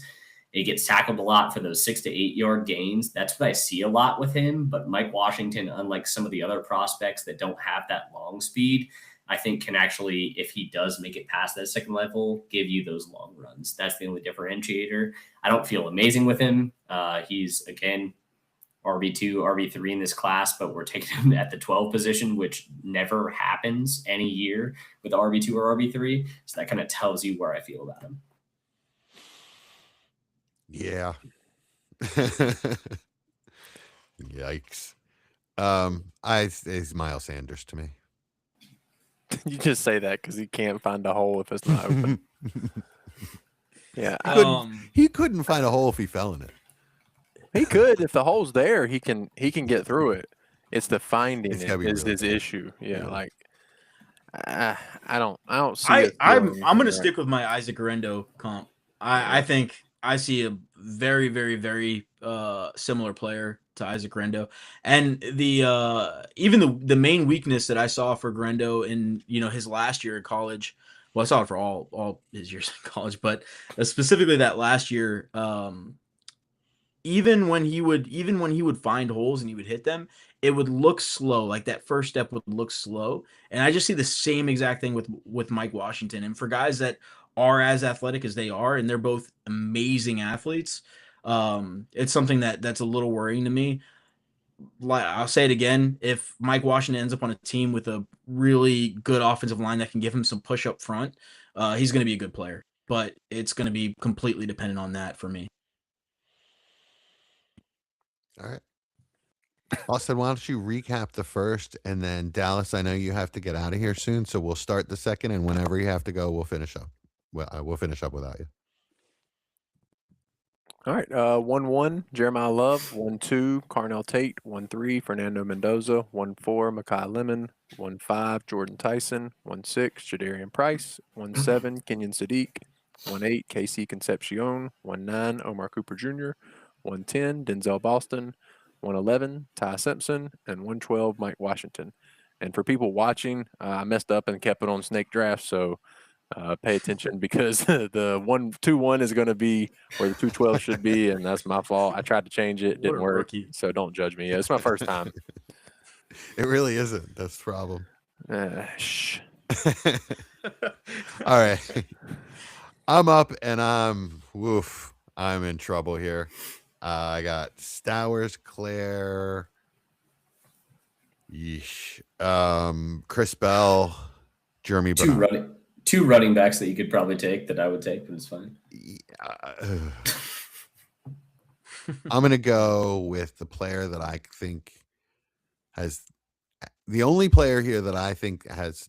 You know what? No, I'm going to take Stowers.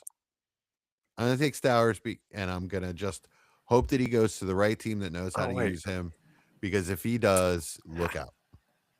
And if he does not, good job, Austin. See, not a rookie. So if he does go to the right situation that knows how to use him, he could be just a souped up Sam Laporta, Sam Laporta's rookie year kind of thing, but better. But he could also be Dalton Kincaid. So, who, by the way, is going to be playing on an injury all year. It just seems like it's never going to happen for him. Yeah. So this is super risky. I also thought about Chris Bell because of the upside there, but he is also super risky because not only is he injured, but he's a little bit raw.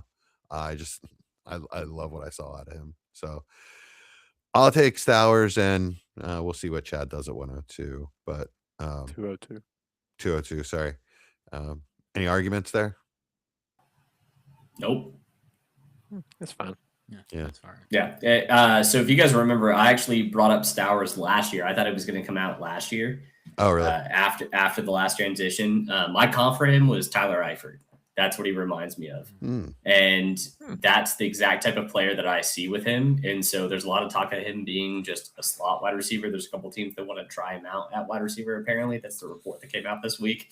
But for me, Eifert, don't ask him to lock. Is he serviceable? Yes, he can do it. He can do the things that you need him to in the similar vein to Likely, but he also has like a top 5 tight end metric score all time at the combine. So like he's way more athletic than what you would get from someone who you think is just a Y move piece that you don't know what to do with because he doesn't block extremely well. So at all. Eifert is, basically at all. And so that's exactly how Tyler Eifert was. Like, I mean, he was just a move piece, red zone, absolute monster, and long game merchant, similar to like OJ Howard. But OJ was way better blockers. That's not who I'm blocking with the comp with him. So. Yeah, we talked about that last week a bit as well. Yeah, Eifert is a good comp for him. I think that's what you would hope to see for him to succeed. I just hope he keeps his tight end designation on Sleeper, because if he turns into if he gets a wide receiver designation, that's going to kill his fantasy value. I don't know. There aren't many other receivers I'd take ahead of him, to be honest with you. I mean, so really, is it at 2-1? How much different? I mean, it's going to suck for your tight end premium ability, but looking There's at the like class, there five aren't wide many. 5 wide receivers I'd take above him if he was No, a wide receiver designated. there aren't many. Not about that, but no, I mean, if he lands in Washington, though, it's chef's kiss for me. Like, for him specifically, that's where I'm just begging and pleading. All right, Chad, who you got at 202? So in reality, I'd probably go Jonah Coleman, but I'm not going to do that because I've got a little theme going where I'm just going with my guys. So Taking I'm your going to go guys. Chris Bell. All right. Yep. So obviously Chris Bell, ACL, did him in, and everybody's worried about it. Everybody should be worried about it. ACL suck. But yeah, he's just a really, really talented player. I think he's gonna do so much damage in the NFL over the middle. Really, really, really like his profile. I think he's probably going to be a better NFL player than he was even a college player. For me, and I'm probably way above consensus on him. But if he didn't have the ACL injury, he'd likely be my 5th favorite wide receiver in the class. So, yeah, I'm going to go with Chris Bell here. That's where I have him. He's your 5th wide receiver in the class? Yeah. So he's after KC for you? Yeah, I have him above Cooper and Boston. Wow. Dang. Okay. I forgot how similar we are, Dallas. He is the exact same prospect as Rashee Rice coming out. And if he's used in the same way, there's no reason you should feel different about how you feel about Rashee. I actually like him better as a prospect than I did Rashee Rice, and I really loved Rashee Rice. Rashee Rice wore a little bit of a cooler uniform in college, but everything else I kind of liked Chris Bell. But again, that ACL is huge. I hope he comes back. As it was a similar, I think I'm a little scared because I honestly thought JMO was the most talented player in his class as far as wide receivers go. And I just don't think he ever hit the ground running with that injury. And I'm nervous that the same thing's going to happen with Chris Bell. But if it doesn't, and he's able to, have a little bit of a better work ethic, and that's just going off of reports. I don't obviously know that, firsthand. Maturity issue reports for sure. Yeah. If Chris Bell is able to go in there and just work, right, then you could be getting a crazy bargain in the second round. And I don't even think you really have to take him at 202. I think there's probably going to be opportunity at 204, 205. Yeah, as long as he doesn't get suspended for 2 months, he'll be slightly ahead of where JMO was. So yeah, that didn't help, right? Oh, I thought you were talking about Rashee Rice. Look, same thing. Yeah, same thing. Yeah, same thing. All right, Austin, 203. I'm taking my tight end too. I don't care. It's one of the only other picks that I feel somewhat safe that he's going to be good, and that's Max Clare. Just feels like a surefire, steady tight end that's going to be really good in the NFL for a long time. Probably won't be as flashy as a lot of other names, but just feels like he's going to earn day one starting. I think he's going to earn tight end 1 on whatever team drafts him because he's a good enough blocker. He's good on routes, good hands, and seems to understand the position well. And that's what I look for on rookie tight ends. Yeah, where did he play before Ohio State? Was it Tulsa? No, it was Purdue. Purdue, yeah. Yep. I went back and watched a little bit of that, and he did different things there. He was more of a receiver there. I like Max Clare. I think he can do more than he did at Ohio State. But Ohio State tight ends, like, there's not much left after the wide receivers take it all. You know what I mean? Yeah. My comp for him is Brenton Strange. That's who he reminds me of, personally. Okay. Nice. I like Brenton Strange. One of my biggest sleepers this offseason. Oh, you're just going to copy me from last offseason? I think I remember a year ago, Austin. I don't remember what I had for dinner earlier. Oh, that's true. It was lasagna. You told us. It was lasagna. It was delicious too. And I was like, Austin remembers what you had for dinner. What's going on here? He invited me, but I said I couldn't make it. Yeah, he snubbed me. All right, Dallas. Yeah, for me, I'll just continue that trend of freak those injuries because we're a PG podcast here. specifically for me, this guy would be so much higher, I think, if he was not coming off an injury and slightly a major one that kind of hindered him a little bit. I'm going Le'Veon Moss out of Texas A&M. So running back for me specifically, this is my comp to Dalvin Cook. His ability to bounce off of contact and make 15 to 20 yard runs, I think is the best in the class outside of Jeremiah Love. And so I know I took Mike Washington before him and everything like that. That's injuries baked in a little bit and just the talk because no one's talking about him. But I think round 3 in that Scatabo range from last year, if Le'Veon goes anywhere where there's not a Bijan or a tried and true top like 5 to 7 back, I'm in full-heartedly on him. I love his game. Wow. Okay. He's all right. He's going to sneak into the third for me. I'm not going to buy him in the second, but based on, because I don't think I have to. I think that there's enough second round players that I can get him in the third. So Consensus Totally fair. board has him at 209. Oh, really? Yep. Okay. Yeah, so the seventh. No. Like to pick 209. Oh, okay. I thought you meant 209 in rookie drafts. Gotcha. Yeah, that did sound like that. Yeah, totally fair. I would just call people out to go and watch his 2024 tape.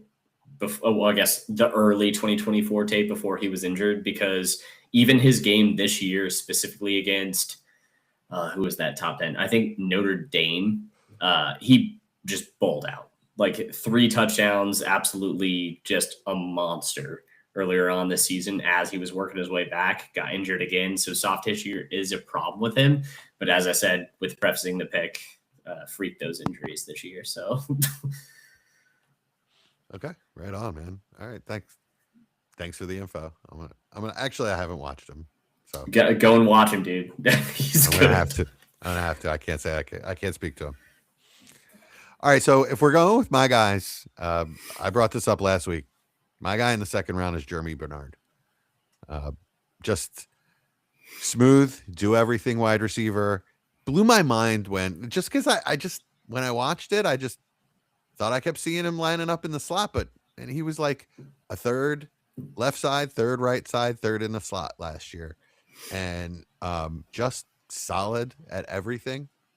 I think that he's going to have like a 15-year, not 15, but a long NFL career. I think in like 8 years, you're going to look up and you're going to be like, oh, Jeremy Bernard's still starting. Okay, cool.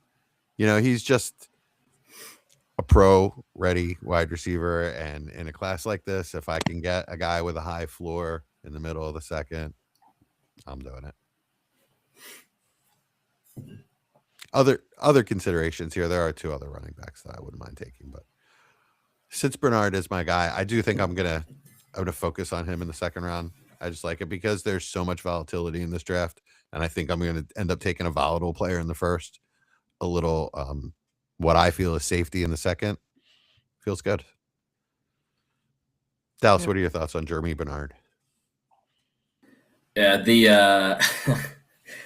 the Waldman comp that I kind of agree with on this one is Marvin Jones. That's kind of how I feel. Like just it's same vein that you were talking about, a guy that's going to stick around a little bit longer than he probably should. He'll have some really good seasons, does everything the right way, but like athletically limited, right? Running a little bit limited. Like he's just going to be his range is anywhere from like a Van Jefferson bad player to where he's on a different team every year to someone who sticks with a team every year, like a Juwan Jennings. Like that, like honestly, that's what you're looking at. The dirty work wide receiver. My comp for him is Tajay Sharp.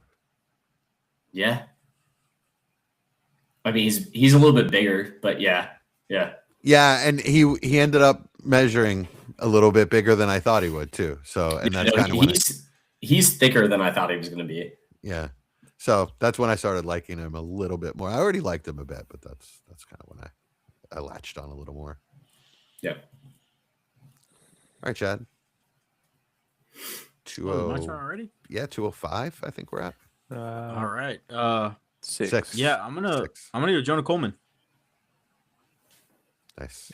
Yeah, it feels like good value at 2.6. Yeah, definitely. If I mean, what Where do you expect him to go in the NFL draft at this point? Or like where does he have to go for you to take him here?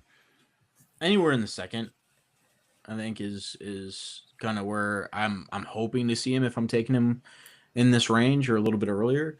But yeah, I mean, I think the third round's also in play with him. I think third's probably more realistic. Yeah. The hope word that you said is exactly what I was feeling, because I would feel the same way. But for me, I think he's going third, and it's because he's athletically limited.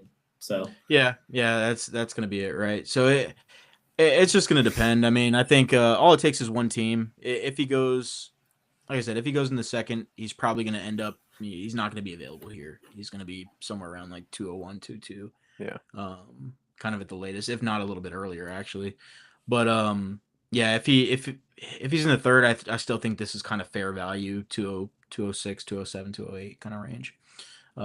Good player. You know, you like what you see on film. You're just worried about if the athletic profile is going to translate to the league and what that's going to look like. So definitely some risk involved, but you know, also if you liked him, there's a lot to like there.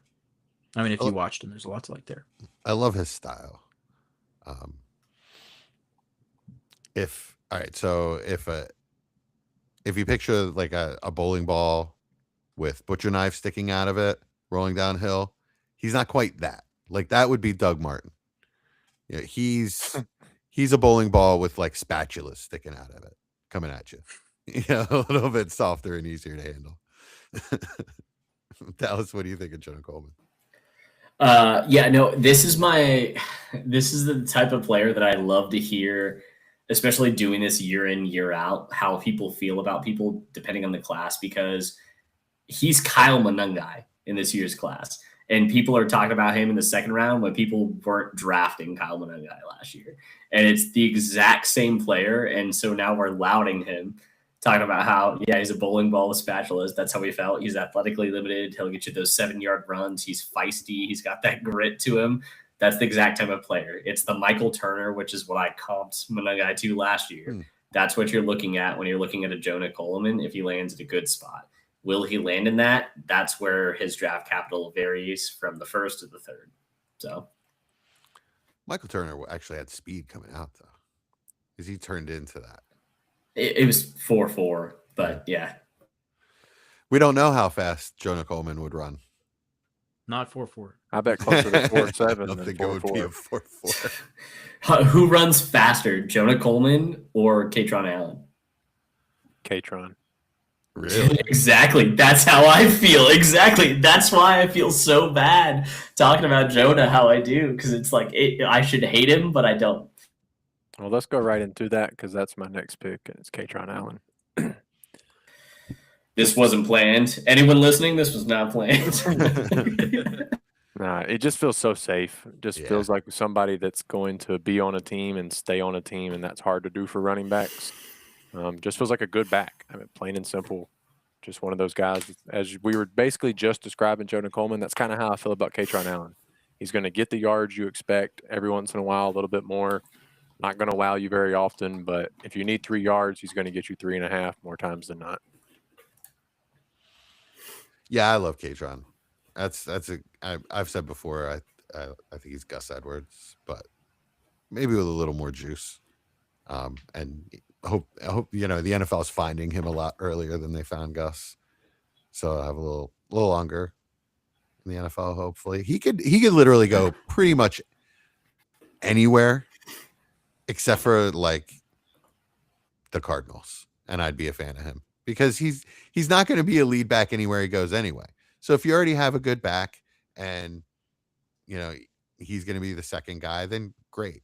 But the Cardinals have 15 guys already, so I really don't want to see him in that mess. Or like the Jets have 2 good guys, but like if it'd be better than all the guys on the Cardinals. None of those guys really scare me. I mean, I Algier's do a really too, steady but- back. You put respect on Tyler Algier's name. How dare you? I mean, they're really similar, to be honest. That's kind of how the way Algier succeeded in the NFL is how I could see Katron succeed. That same similar role. Would you bet on him being better than Tyler Algiers? No, and that was Nope. I was a little facetious of a statement. I was kind of being a little exaggerant there, but I think that is kind of what you're wanting Katron to turn into is what we saw Algier in Atlanta early on. Yeah. Yeah, I think that would be a really good fit, actually, is to pair with Bijan. I was gonna say my worry about him is purely draft capital based, right? I think the what separates him and Jonah Coleman for me is I think Jonah Coleman just has a little bit more smoke as far as what the NFL outlook kind of feels like on how much they like him. Katron Allen, he has no special teams ability. Like nobody's gonna field him on special teams. He's there's no third down role capabilities at all. So it's gonna have to literally be a Katron Allen or Tyler Algiers kind of role, which you don't find those very often. I'm just worried that he's not going to get picked until the 5th, 6th round of the NFL draft. Yeah, I think 5th is really likely. I think 4th, 5th is probably what you're looking at, to be honest. I still think he's I'd be really happy with the 4th. I'd be really happy with the 4th. I still think he's going to get carries, though. Yeah. You just see guys that are better players like Braylon Allen, right? Braylon Allen is a lot better player than I think than Katron Allen is. I think they're really similar, to be honest. Allen had bigger top speed. Let me say that. Yeah, sure. I'm going to give you the comp, Austin. It's Ollie Gordon from last year. No, don't insult me like that. It's Ollie Gordon. Tell me I'm wrong. There's no difference in their game. I'll give you 2023 Ollie Gordon. That was a collective sigh because no one wanted to admit I was right there. All right, I heard it across all. I did start to think back to early Ollie Gordon. Yeah, I can see it. Yeah, that's kind of before 2024. He was terrible, isn't that right? Isn't that the year he was bad? His last year in college. Yeah, he had almost 900 yards, and his per carry average was fine. He just didn't have 1,600 yards. Well, it was like 3.7 or something his last year. It was not good his last year. He looked slow. Yeah. Katron's had 1,000 every year. To do that with Nick Singleton is impressive. So I don't really have a problem. He just feels good. That just kind of feels like a safe pick, which I guess in the second you're not supposed to do. You're supposed to take ceiling players, but in this class I didn't feel good enough about any of the ceiling guys. I agree with you, Austin. At least somebody does.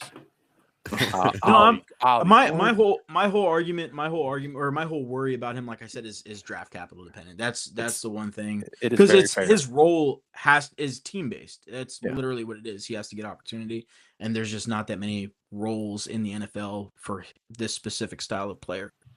Yeah, I gotta admit this in my head. I just thought about the Dolphins would be good. Yep, Gordon sitting right there. I was like, oh my gosh, exactly, because there's only so many small backs that you can fill in for. It's funny because I before anybody brought up Braylon Allen, I had thought, well, behind Breece Hall would be good, and then I remember Braylon Allen's there. So.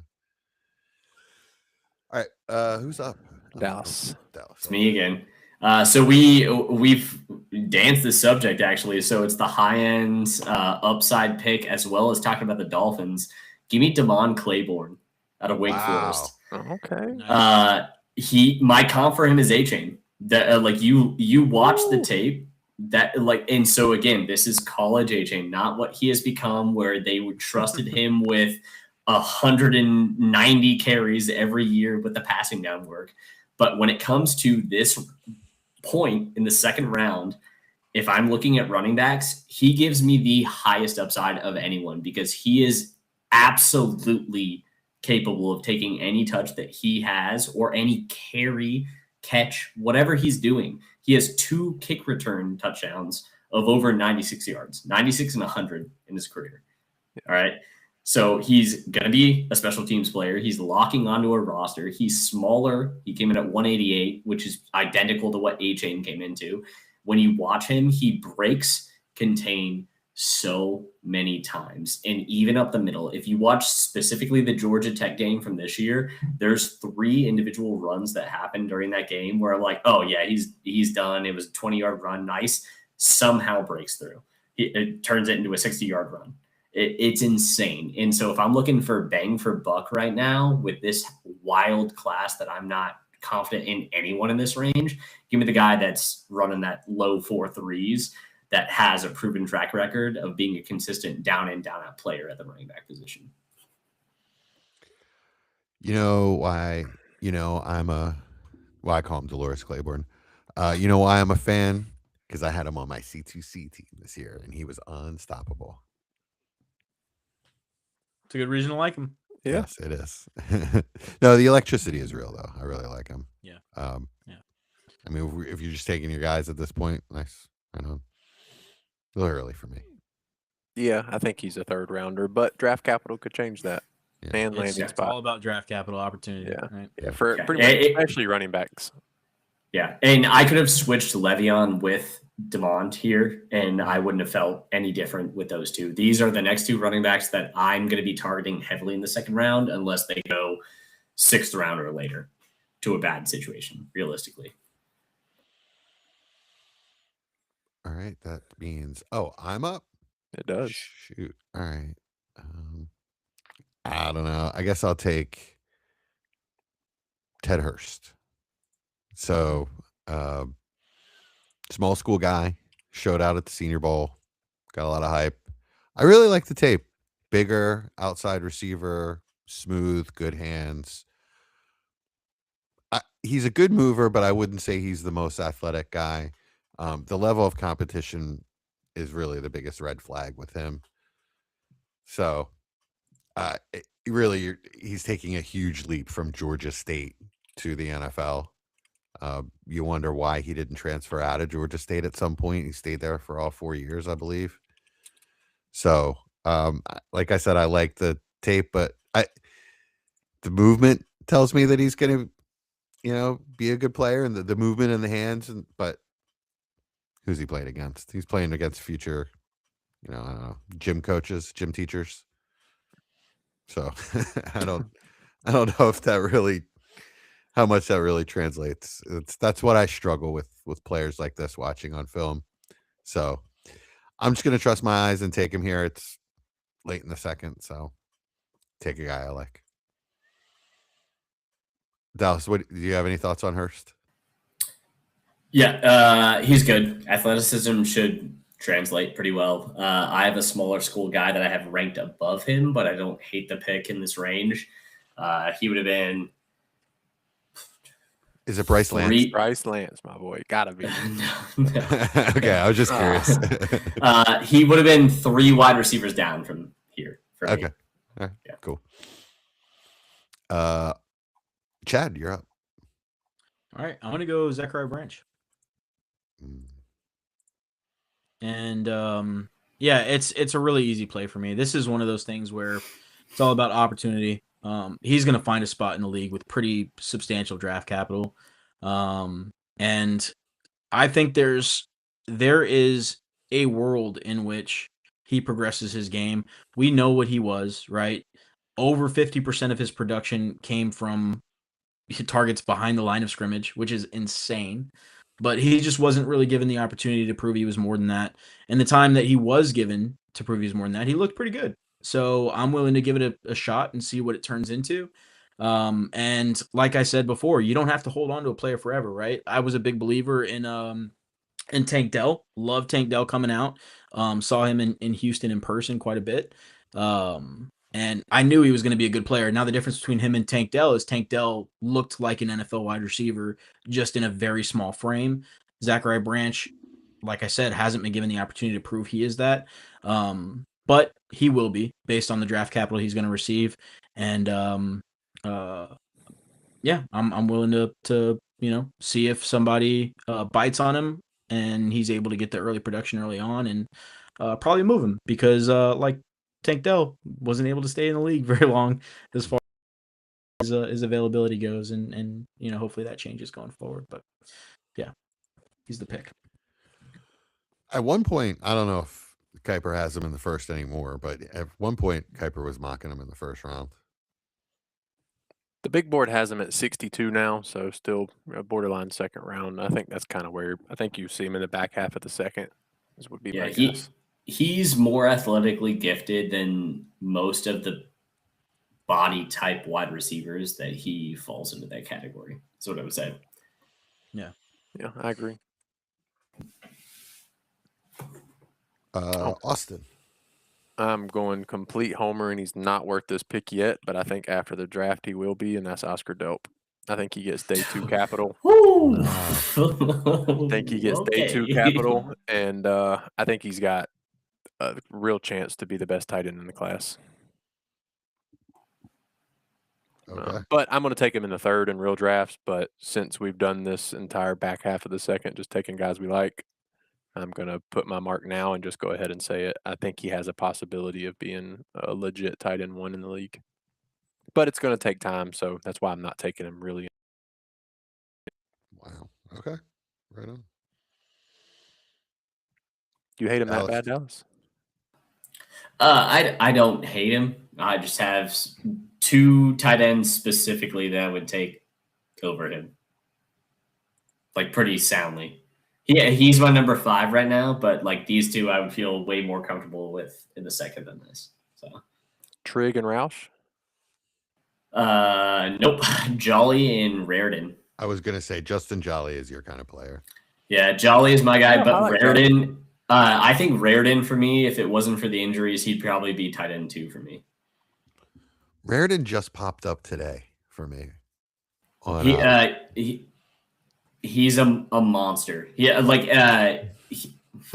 it's again easy comp because they play them always the same way every time when they're there. He's Cole Kmet. There's no difference in what he does than what Cole Kmet does on a down in down out basis. And so if you're looking for someone who's going to get early work, that's going to get drafted probably in the 4th to 6th round, Raritan is the guy that I'm going to be drafting every time in the 3rd round as my tight end 1 in the class if I'm not taking one of the early guys, because I know he's going to get work as a rookie. Okay. All right. We'll finish off this draft. Yeah, who are you taking? I'll let you guys pick. Am I going wide receiver or running back here? Go receiver. Yeah, I want to hear a receiver. There's some interesting names out there. Yeah, give me Skylar Bell. Give me the Husky. Nice. Yeah. So this is my guy. This is my Stan, my flag plant guy. I feel the exact same way I did about Shakir as I do about Bell. People are just basically downing him for being at a less conference. Basically, he had a slight hamstring injury earlier last year, came back, perennially 1,000-year wide receiver, absolutely dominated at the Senior Bowl, comes out, does the exact same thing basically at the combine testing, tests faster than what people expect him to do, and he can play all 3 positions because he was the entire offense for his team. So for me, that's the type of guy I'm taking a shot on at the wide receiver position. Normally I'd go running back, and I'll give you the bonus here. If I was going running back, I would either be going Emmett Johnson or Jaden Ott. Probably Emmett Johnson, who I've comped to Kenneth Gainwell because they're basically the same player. So, yeah, that makes a lot of sense. He is Kenneth Gainwell. Good slow receiver. Let me tell you, he's going to catch that ball, though. Hey, Kenneth Gainwell played a key role in earning his Super Bowl ring. Oh, Lord. Every time he came in to spell Barkley, he made a play. And then he went to Pittsburgh and was just the weirdest RB2 I've seen in a long time. Yeah. No, yeah, he had the Leonard Fournette season where you're like, I'm sorry, why are we throwing this guy the ball 80 times a year? What just happened? Yeah, why is it working? Okay, everyone knows Aaron Rodgers can't move. No one else is getting the ball behind the line of scrimmage. Why is no one shadowing him? All right, so I guess some of the I'll throw out some names of some of the honorable mentions if you guys want to jump in on any of them. Yeah. Antonio Williams, Chris Brazzell, Bryce Lance, Sam Roush, Drew Aller, Garrett Nussmeier. Nick Singleton's probably the Nick Singleton. big name I think we quote unquote missed. Any of those guys? A. Dillon. If only Singleton was good at football. Yeah, he's like Xavier Legette. Like he should be good when you look at him and what he should be, but he's not. Elijah Surratt, anyone? No, thank you. Malachi Fields? No, thank you. No, thank you. Okay. Jacoby Lane is a name that I like. Oh, Jacoby Lane. I don't think I'm going to take him in the 2nd. Also very raw. So yeah, extremely. Kevin Coleman Jr. out of Mizzou is a slot wide receiver I like a lot. Remind me a lot of Cole Beasley specifically, where he's going to be a guy like a Darnell, like a Cole Beasley, where he's just going to be around. He's going to be consistently a flex play realistically for you. I like him a lot. Also, he is like the most traveled wide receiver in NCAA history. Like 4 straight years, 4 different schools, all over like 700 yards. For some reason, every school was like, we're probably good. You should probably go somewhere else. So don't know why that was, but he's a good one. Jay Knott, I brought up, very much a bruiser, a guy who at Oklahoma, if he had done what he did at Cal, would probably be a top 5 back in this year's class, and there's a lot of questions as to why it didn't work out. But if I'm taking a risk in the 3rd and 4th round, I'll dive into that, what I saw the first 3 years of college. Yeah. Speaking of Oklahoma, a guy that I just want to throw out there, going into the 3rd round, if he gets the draft capital from me, it's going to be Deion Burks. I really like. Oh, right, Deion Burks. Good That's call. a good one. Yeah, I like Deion Burks. Is that it? All right. Yeah, I'll recap round 2 real quick, and All right, cool. we can close it off. 2-1 Eli Stowers, 2-2 Chris Bell, 2-3 Max Clare, 2-4 Le'Veon Moss, 2-5 Jeremy Bernard, 2-6 Jonah Coleman, 2-7 Katron Allen, 2-8 Dolores Claiborne, 2-9 Ted Hurst, 2-10 Zachariah Branch, 2-11 Oscar Delp, and 2-12 Skylar Bell.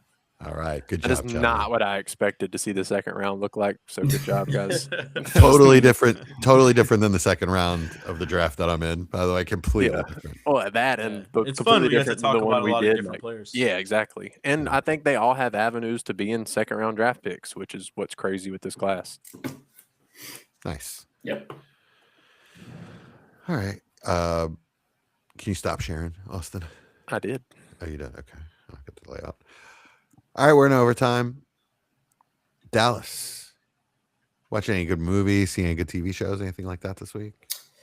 We're slaves to the Apple TV is what I would say. So we watch pretty much every series that hops up.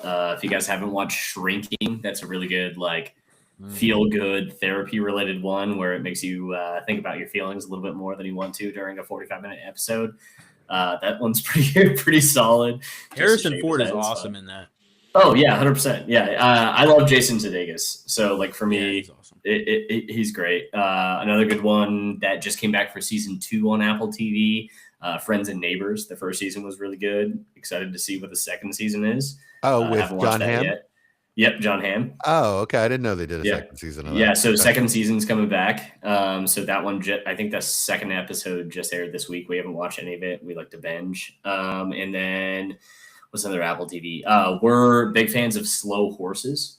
So this one is about MI5. I'm a big BBC guy when I watch things just because foreign film specifically touches plot points that American filmmakers for some reason never touch on, regardless of what country it is. And so it's just a different aspect. And so it's a spy drama that follows a bunch of crash outs from MI5. So those would be my 3 recommendations. Okay. Cool. Right on. Nice. Chad, how about you? So I'm actually watching If you say Survivor. No, I'm not talking about Survivor. Survivor 50 is awesome. It's like a month straight. Chad's like, Survivor. Rizzo can't keep getting away with this. Right? Riz God should have gotten eliminated by Charlie. I'm so angry. Yeah, me too. I hate him. I feel like he is just so just there, and people don't take him seriously. And so everybody just lets him skate by the entire time. That's exactly how Charlie did it on his season. Yeah, that happens one every 5 seasons. Yeah. I feel like that's what happened with Rizzo last year. Everyone knew that he had multiple advantages, and he bluffed them for 6 tribals in a row. And they didn't care. They were like, they didn't care. They just never voted for him. It's infuriating. Yeah, they were like, "Oh, he did it again." I'd say he's the worst, except Coach exists, and he's by far the worst. Unbearable. Oh God, yeah, he's just so pompous, and then he gives people a hard time for doing the same shit that he does, And he's so bad in the way quote unquote messy. Like he's so bad at lying. He's just the worst. Yeah. My wife. Sorry. The last thing about Survivor that I'll let you go. My wife and I do a game on reality TV shows where we go into a season every time, and both of us pick basically one person that we think we're going to win it with. And if that person wins, the other person has to take them out to like an extravagant dinner type of situation. Okay. So we do that every year with Survivor. We do that with like culinary class wars, that type of thing. So it's a fun game. That's if a you guys good don't do it. idea. Okay, that's Yeah, cool. I that's a think I'll good start idea. doing that, It's yeah. pretty fun.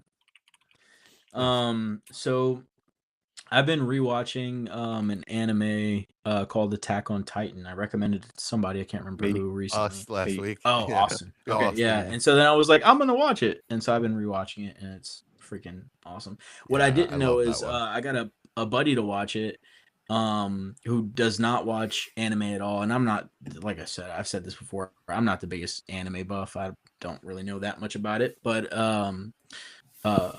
I convinced him to watch it, and he looked up the reviews on it, and he wasn't, paying me any mind. He wasn't going to watch it. But then he said it was the 10th highest ranked media, like piece of media of all time, from a critic score, like behind Breaking Bad or something. Oh my God. Yeah. If you go up until the last season, it would have been like top 5. I have literally anime tattoos on my ankles, so I'm right there with you. I literally have a Scouts regiment flag hanging outside of my front door awesome. right now. So That's awesome. Yeah, it's the only anime that has ever like made me scared, like made me tense to the point where like I had to get up and move around the room a little. Like it had me yelling at the TV at times. It's so like you like feel things watching it you didn't think like an animated series could make you feel. It's pretty awesome. Yeah. But my one comment on that though, so you're not the biggest anime guy. I've been watching since I was a child.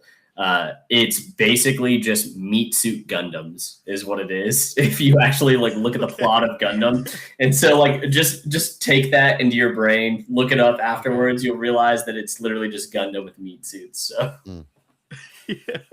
Yeah, that's a good analogy. I used to watch Gundam when I was a kid. I used to build the little figurines and stuff. That was a time. I literally used to watch Transwar Z and Voltron, and Star Blazers, the original Gundams. Star Blazers. That sounds like the knockoff. Our Star Blazers was the original. It was so good. It was literally the original. It came before Voltron. Voltron was the brand name. Have you, Dallas? Have you watched? I've been considering going to a theater to watch it. That Infinity Castle movie. Yep. Is it worth going to see? I would say yes. So I watched the most recent JJK film in theaters. I'm a big anime guy, big anime nerd over here. The JJK movie, the Infinity Castle movie, and then if you haven't started it, Chainsaw Man's a really good one. They have one that's in theaters on that as well. So okay, yeah, I'll check it out. Austin, what you got? I finished the live action One Piece. That was really good. Now I need season 3 to like hurry up. Now you gotta watch One Piece. Well, that's where I was going. I've already binged season 1 and 2. You should stop. Damn. Yeah. Well, I've been watching it nonstop. I haven't like literally set and focused, but it's been on the TV for the past week straight. And I've watched enough of it to know what's going on. Viz is remaking it though. They just announced it, so they showed the prelims for the images, and so they're condensing the first like basically 10 arcs. So instead of like 300 episodes, it'll be like basically 50. So if you stop where you're at now in the next calendar year, you will be able to watch it in a much better format. Okay, that's what I was telling him, because isn't that the Attack on Titan studio, animation studio that's doing Wits. Yep. Okay. Yeah, it's been really enjoyable. It's cool seeing the parts that like I said, I have this channel. It's 24/7, and it plays like pretty much anything you would want. And I had it on One Piece, and I have no idea what season I was on. I don't know anything about it. I was just watching it, and I was like, oh, I remember seeing that in the live action. But knowing it wasn't really early on in the anime, it was cool seeing that they kind of moved in like certain areas in different seasons in the live action early on. Yeah. It's fun. It's fun watching like as you get through the series and you see how the animation style changes over the years. It's really Yeah. cool because like if you watch a new episode of One Piece, it's so different. It's completely different. It's a painting. It's not anime. Is Yeah. how I would describe it. Yeah. Yeah. I'm extreme casual. Let me go ahead and start with that statement. So like all of it's kind of cool to me because I haven't watched any of it. So I don't know what's good and what's not good. Just kind of enjoy it. I know One Piece is one of the best. I mean, like the best shows from a general consensus point of view. So I mean, yeah, you're not watching anything bad. It's just tedious because it's a lot. If you make it through the first 150 episodes, then you're in it for life, and you're going to watch the rest of the 900 that are available to you. That's how I would describe it. It's not the easiest of entry in terms of fans, is what I would say. Okay. I've enjoyed it so far. I don't know how many I'm in, but I've enjoyed it. All right. Well, I've got DTF St. Louis. Shoot. We're not talking about what you did. We're talking Yeah, I about don't know what you're talking about. No, it's a show. It's the name I of was like, a is show. this a new app? Yeah. Yeah. No, No, that's so- the guy from Stranger Things, right? Yeah. The police sheriff. guy. Yeah. Yeah. Oh. yeah. Okay. Hopper. Well, no, not Papa, but Hopper. Hopper. Hopper. Yeah. Yeah. Yeah, It's Hopper. also Papa, but yeah. But yeah, he's in it. Plays a very interesting role, and Jason Bateman is in it, and Linda Cardellini from Freaks and Geeks, and a lot of these kinds of shows lately.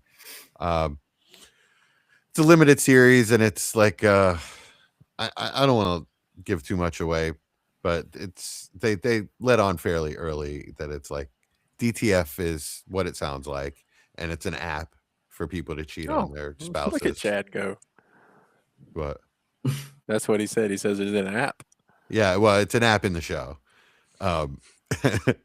So for people to cheat on their spouses, and it turns into a weird love Hey, triangle I was right. thing. Yeah, and one of them ends up dead, which is in the tagline for the show. So I'm not really giving anything away. And so the last episode comes out on Sunday. We'll find out who actually did it. I don't know that yet. They're leading you to believe that it was either Jason Bateman or his wife, his best Okay, friend that's or enough. his wife. That's enough. but That's enough. Yeah. I don't know. I assume it's going to be. I assume it's So they're going to. bad with spoilers. I assume they're going to throw a stupid twist in there, and it's going to be somebody that was in like 3 minutes of the show for some stupid reason. Jesse spoils during the segment. He spoils at least one show. Every That's week. what I like to do. Yeah, Good All right, and then and the dad from Step Brothers is in it. The stepfather from Step Brothers is in it. So I Speaking like of him. Jesse, I'm still mad that you ruined that movie that now I still can't watch because I know that she dies at the end. I don't even remember the name of it. What movie? I don't remember. You said you went and watched it and it was the worst movie you ever seen and she dies at the Oh end. yeah, Austin was about Oh, to see it. Wuthering I literally Heights. was No, I supposed to- I saved was your supposed to- life. Oh my I saved God. you. I saved you 2.5 hours of misery. Ended on this. If coach coached you in a sport, would you actually do anything? If he blew a whistle and told you to run a gasser, would you do that? I wouldn't. No. That's all I got. No. Anything else, gentlemen? No, that's all I got. I stayed on because it was fun, but I gotta go. Yeah. All right. Amazing Yeah. time. Thank you thank for you, your time, Dallas. Dallas. We appreciate it. Peace out, guys. Ladies and gentlemen, welcome to the front office. The lights are low, the boards are lit, and the dynasty clock is ticking. From the heart of the startup draft to the championship throne, one crew rules the long game. Give it up for the undisputed architects of empire, Dynasty Front